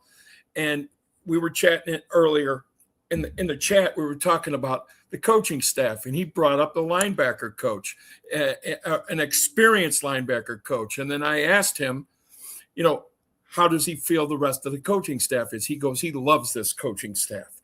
It's a good squad. So I asked him to make that part of a high huddle because here, it's not sexy to the average fan or even the avid fan to talk about the assistant coaches as a whole unit. But let me tell you something. You look back at the 3 last national championship teams, the coaching staffs were phenomenal, going back all the way to Ara Parseghian. I can name them. Joe Yanto and Brian Bullock were the line coaches. They had the best defensive and offensive lines year in and year out through all of Parseghian. And they carried over into Divine, right? Those coaches stayed with them. They picked up George Kelly, the linebacker coach, who came in under Parseghian. I mean, it was phenomenal coaching. And look at what happened with Holtz. I mean, my God, Barry Alvarez, Joe Moore, Chuck Heater. He had one of the greatest recruiting coordinators of all time, Vinny Serrato.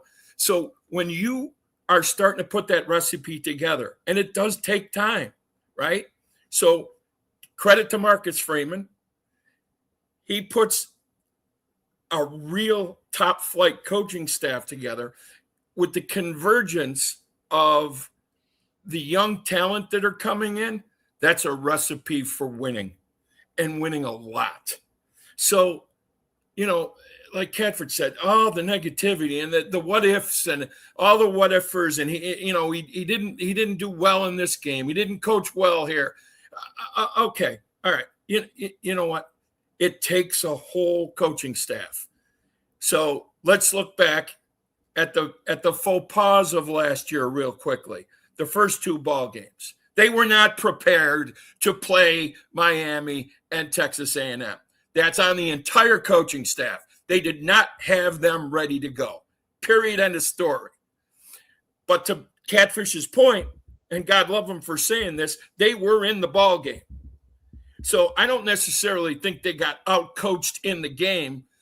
It was, they were out-coached before the game even started. So that's what can't happen. So as you lead into fall camp, if he's got this coaching staff as good as Tim says it is, and I want to hear more, because honestly, I don't have time to delve into it like I used to. None of us really do. But when you've got a guy in your staff that has his expertise in this, he could speak to this. This is something to be really excited about. You know what I mean? It's such a big deal having all those assistants. It's easy to forget about them. I think what advantage is there this year that you do have some positional coach changes, but your coordinators are back? That's got to be a big deal for stability 100%. And being being on the same program. Like I think having the coordinators back is a big advantage this year, without a doubt. And that always plays with the continuity. And look, but to know that you've got you're going from basically rookie linebacker coaches the last 2 years to having a seasoned linebacker coach and a great defensive line coach with that talent on that side of the ball, and to put those tweaks in there. I mean, that defense is going to win them the tough games. Mm-hmm. Defense wins championships. It's trite and it's an old saying, but there's a lot of truth to it. So I even think they've got the talent in the defensive backfield to do some things that most people aren't used to seeing out of Notre Dame. Mm-hmm. If you can rush 4 defensive linemen and do that consistently well, which they haven't been able to, even sometimes 3 when they drop into a 3-4. Now you let a safety or a cornerback come, you let them loose on a blitz. Now you're disrupting them and you're keeping them back on their heels, especially when they're, in their side of the field, right in the 30, 40-yard line, and all of a sudden you got a 3rd and long and you take a gamble and you knock them back. You're playing a field position game, especially against the top tier opponents that you're going to play, right? So field position always plays a major factor in those games. So I think that's where the coaching really comes in, and knowing your squad. And if they could coach these kids up, whatever athletic ability they have, if they're great fundamental coaches and great position coaches, I think that's a recipe for a lot of optimism. And I'm not being Pollyannish about it. It's a truth. It's just the truth of football. Anybody that's been around the game knows. And look, I'm not bragging. It's just a fact of life. I have worked with guys that were on the 73 and 77 and 88 national championship team when I was down at the Board of Trade and the Options Exchange. And they all said to a man that one of the greatest recipes to their championship seasons was the assistant coaches. And they never they don't get enough credit. Yeah.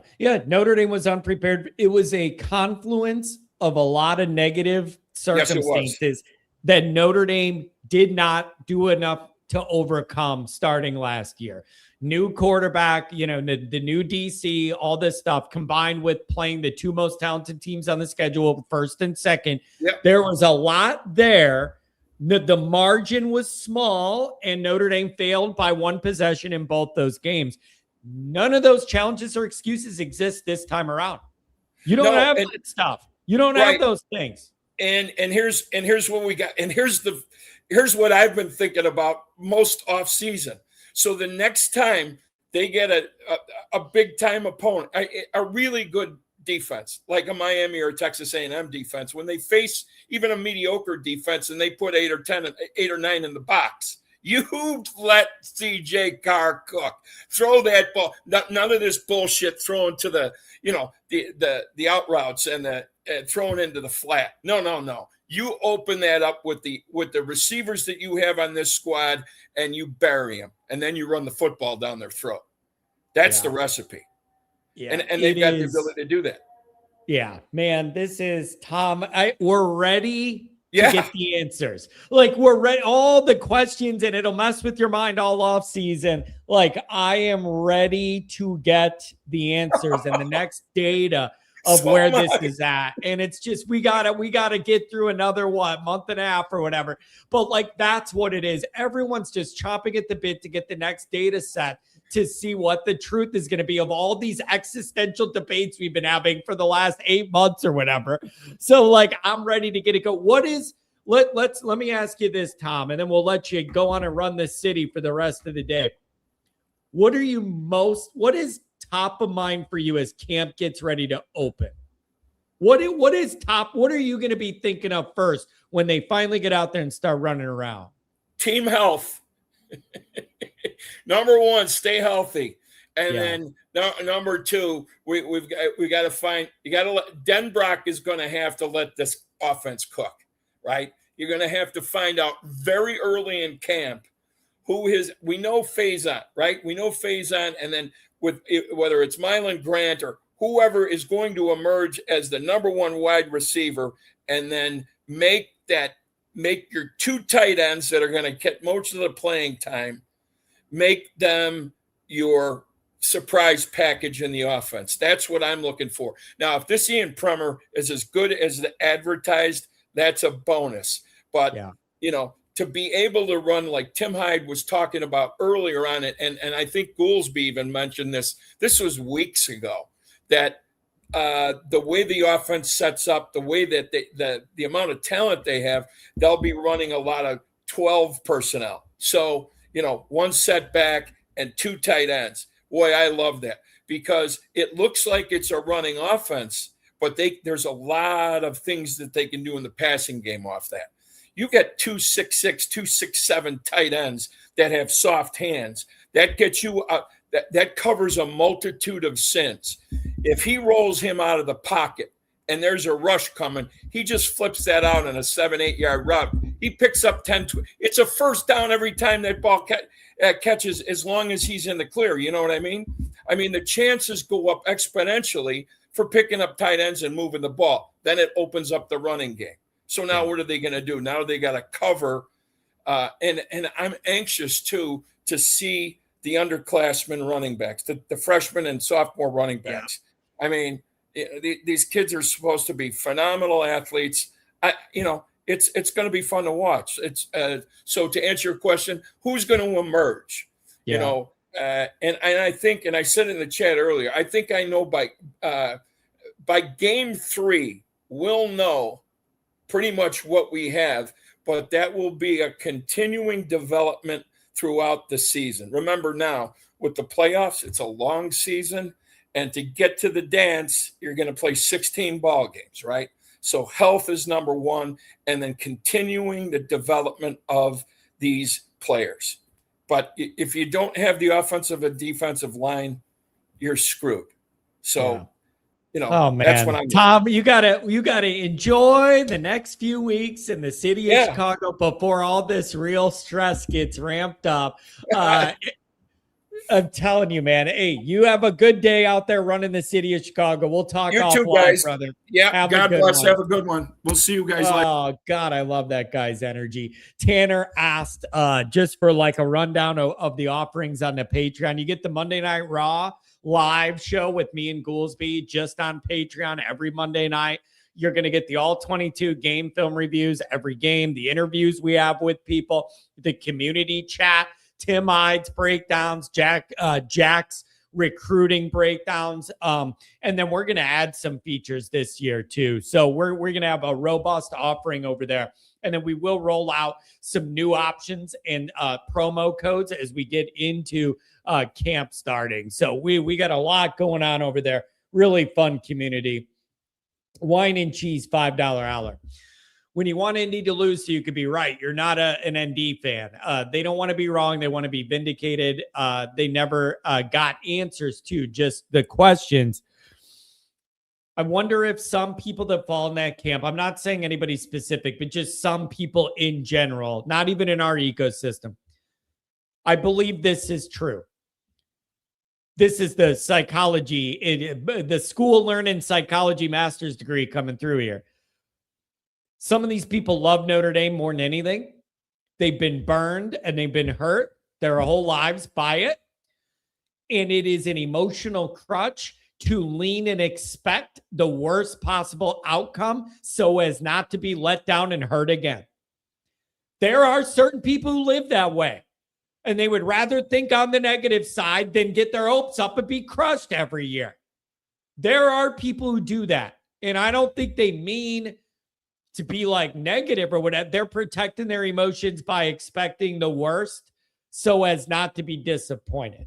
So I know some people in my life that are like that. They will convince themselves of the worst to be pleasantly surprised rather than to expect the world and be shattered again. And maybe that's just up to individual personalities on how they choose to handle this particular kind of stress in their life. Then I think there are some people who just, I don't know, man. Sometimes I feel like some of our own people are just, they're not happy unless there's something to complain about. You know what I'm saying? I don't know, man. It's wild. Spicoli, hey, what's up, man? Smoke him if you got him. Yes, sir. Doing that, taking care of business, bro. How is the ND people doing today? What's going on, man? Like, how are you preparing for the camp? We're like 2 weeks away from Notre Dame football. What's on your mind? Bro, it's so exciting, man. I mean, last year, I felt like we had the national championship team. Should have been in the playoff the year before. I mean, it's just been a nice stretch of years with Freeman, man. And this year, I'm thinking that D line's going to eat them up, man. So, I mean, I think Partridge with the, addition of Partridge and Washington not being there, I think that's going to be a big change. And I think that's going to be one of the biggest highlights of the team this year. I got to tell you, man, you're kind of a laid back cat when it comes to all this stuff on the positive side. Like, how are you handling the stress of the impending Notre Dame football season? Like, do you have any advice for those that are naysayers or negative Nellies or thinking of what could go wrong? Because you're more on the like laid back positivity side. How would you get them to come over to your side? Bro, if you could have seen me last year when they left us out of the playoff, you would not even be saying that, man. You know what I'm saying? Like, I have faith. You know what I'm saying? Like, old Coach Holt said, bro, Notre Dame is based on faith. You got to believe. I believe that if you don't believe, you're part of the weak link. And, you know what I'm saying? Notre Dame, we're kind of, it's been a minute, man. But, for the 80s guys, because I'm an 80s guy, it was always like heaven for me. And once Brian Kelly got back in and kind of steered us back up to, having 10-win seasons, I can see it helped out, man. But I'm just pumped, bro. Freeman's been gathering recruiting classes. It's everything we've wanted after after Kelly left. It's everything we've been wanting in a coach. Like you've been saying in this podcast, he's checking everything off. And like for me, the defensive line, I mean, I'd rather just have a stout offense line, stout defense line. And I mean, we have that. So that's what's got me, pretty chill. I can like rest easy knowing that Will Black is our left tackle. And I mean, dude, all of our offensive linemen are dogs, bro. So I'm almost just more of like can't wait to watch it and just be behind them, you know what I'm saying?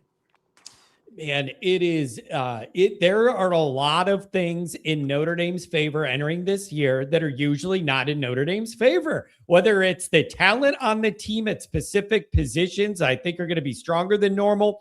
Whether it's the schedule that you have to open the year, there are a lot of advantages Notre Dame has, but you got to be mature enough as a program to take advantage of them. Man, I tell you, like one of the things I don't think a lot of people have brought up, man, is the quarterback situation. Having CJ Carr and starting to get all these 5 stars and just like guys that will be a Heisman contender or a top 10 draft pick in 3 years or 2 years. That is what we've been missing the entire time. I mean, Ian Book, I love Ian, man. We've had some good quarterbacks, but just not, Heisman top 5 draft pick. You hear about them every Sunday after 2 years. And, what I'm saying? Now that we've got Carr, I just feel like I don't know why everybody thinks he's in and out, bro. Because, I mean, why would you leave a team that's stacked for 2 to 3 years straight? I mean, why wouldn't you win 3 national championships versus 1? But, again, I think Carr is having more quarterbacks come in at a higher caliber. And Freeman is getting the 5 stars. I mean, it's insane. It's fun to watch. I hope we get what's his name's godson.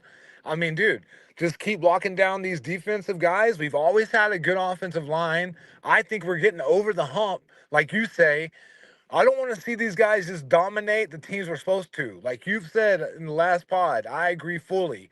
When we get in games of like, whether it's going to be a national championship or not, that's when I want to see the D and the O offensive lines tear other teams apart. You know what I'm saying? I'm waiting for it. I know we got the guys. I just hope to see it. I'm with you. It's just, so where's your confidence level at that Notre Dame's going to make a deep playoff run? Like how confident are you in that? Not as a fan, but like an analytical thinker. How much confidence do you believe do you have in that? I'll give you this one right here, man. Leave no doubt. I ain't got no doubt, bro. Freeman's gonna do it, and we're gonna be riding high. And we're gonna be enjoying all of our, always Irish githers and tailgates, and we're gonna be flying high, bro. I can't wait for it, and we deserve it. And there couldn't be a better school that earns it, and earns it the right way. I would have rather had a championship before this NIL stuff, to tell the truth. But get your championship, bro. Do it. Man, I like that. Anything else, Spicoli? I always appreciate when you join. Bro, I got one thing, man. My girl, my beautiful Irish lady is having a birthday today. It's her 46th birthday. I just wanted to wish her happy birthday and have the folks on the Always Irish to send her some love, man. She's enjoying her day off right now with our pups. And we'll be up there for the Stanford game. And she always brings good luck, man. And she's always positive, bro. We're going to touch old Lou Holtz's statue, do a little rub like we always do. And then we're going to go and throw some flowers on the gravesite and do all of our little roundabouts like we usually do, man, and just enjoy Notre Dame again in October. Awesome, man. Hey, well, happy birthday to her. And I hope she has a good day. And you guys enjoy the rest of the summer till we get back to football. Yes, sir, man. Go Irish. Go Irish. Have a good one. Mrs. Spicoli. That's a special lady. Mrs. Spicoli. Smoke him if you got him. Penn State sports talk. I got to push back on this. I think Notre Dame fans want the team to go undefeated so bad they're overlooking BYU slightly. It'll be a sleeper team that gives you the battle outside of Miami. Here's my pushback to this, Penn State. How can you overlook the first tough test you have after the first 6 games where you're favored by double digits in all the games? Like, that game is not allowed to be a sleeper game when it is the first game that should be closely competitive at all. Like when people talk about, oh, what's a sleeper game or whatever, this can't be a sleeper. It's the first game that's really circled of anyone thinking inside and outside the Notre Dame community that you could really be tested. because it shouldn't be those first 6 games where you're a double-digit favorite in them all.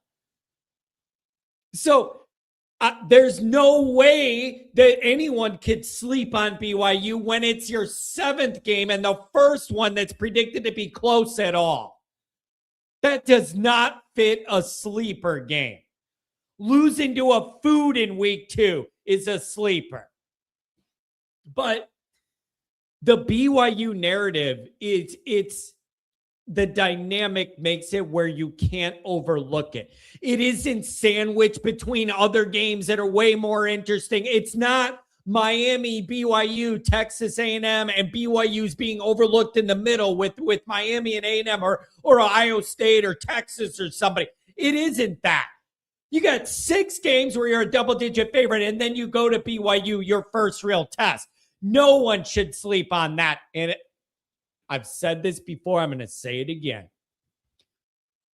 I am going to break things in this room when you're Notre Dame and you have a 6-game run up. If you get to BYU and you look like you don't know what you're doing and, it's a rough, slow start. You do not get to have a 6-game ramp up before you're tested and then not be ready for that moment. Completely unacceptable. And anybody that's going to say, I don't know, what if they're tested before then or whatever? Well, then that's a red flag too. That's if you're truly tested before BYU, that's a red flag. If you get to BYU and you're sleepwalking in the first game that should be a challenge, I can't help you. None of this is at the level I need it to be at if that's your reality. Kick the shit out of the first 6 teams and go to BYU fired up to finally beat somebody with a pulse.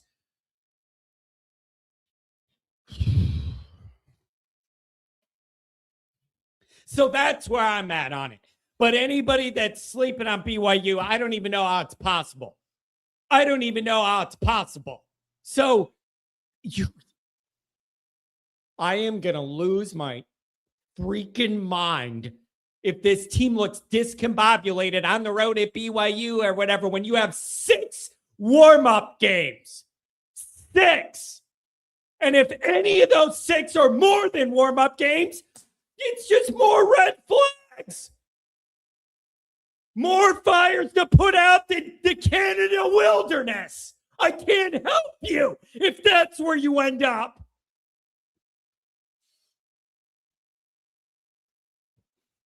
So that's where I'm at on that whole dynamic. I can't handle it. I'm not going to be able to handle it. I don't want to handle it. I have a roadmap for this season, and it is double-digit wins the first 6, beat BYU in a tough physical game, and gear up for whatever Miami's going to get, and then we go from there. That needs to be the path. If you stray off that path at all, we're screwed. Cue the Michael Scott office. We are screwed. There is no other roadmap. That's the roadmap. 6 double-digit wins to work out all the kinks and then go to BYU ready to play real ball. That's got to be it. It's got to be it. One of those first 6 games could be closer, like a 31-20. I do understand there is an opportunity for one of those games to end up like that. You end up winning by double digits, but it isn't a total blowout, whatever. If you're working out the kinks on the O-line or the new receiver, whatever, you could get away with that. You could get away with that. You got to be 6-0 heading to BYU, and you need to play great against BYU. You cannot have a 6-game ramp up to then play like anus against BYU in the first game of the year against the team with the pulse. In the 7th game, you're going to act like you're like surprised or like, no, halfway to half the season's over. John, how do you feel about the Badger quarterback who rushed for 200 versus the champs last year? I don't give a shit. Do you know how many people send me that every day? How about that? I don't give a shit. I don't care. Be good enough to not let it happen to you. But if you think I'm going to sit here worried about that kid every second till kickoff of Wisconsin, I'm not doing it. I'm not doing it. And if we come in here on the post-game show after Wisconsin and that kid shreds us like Wisconsin cheese, then I'm an idiot. If it happens, I'm an idiot. And I'll publicly say it on here. Screw you, John. That's my answer to it. Oh, what do you think about that kid or whatever? I don't give a shit. Be good enough to not let it happen to you. That's what I have to say about that. God, it feels good to get this mad again. The season is near. The season is near. Feels good to get this mad. I'm breaking a sweat in this stupid basement. John, you're scaring my stray cats. You're telling you what, I don't like cats either. Something else for me to yell about stupid cats. Luke Fickle just clipped that. I sent it to him. Good for him. Good for him. It looks like he could use whatever motivational boost he could get. All right, I'm out of here. I'm over time. I have things to do. I got to go. Andrew Gilmore's waiting. Crying Belly's waiting. Eric Spidel's waiting. I'm sorry I didn't get to you guys. Can you come back on Wednesday or Friday? God, I love being able to get mad again. Football's almost back. See you on the Monday night show. Thanks for being here and donating.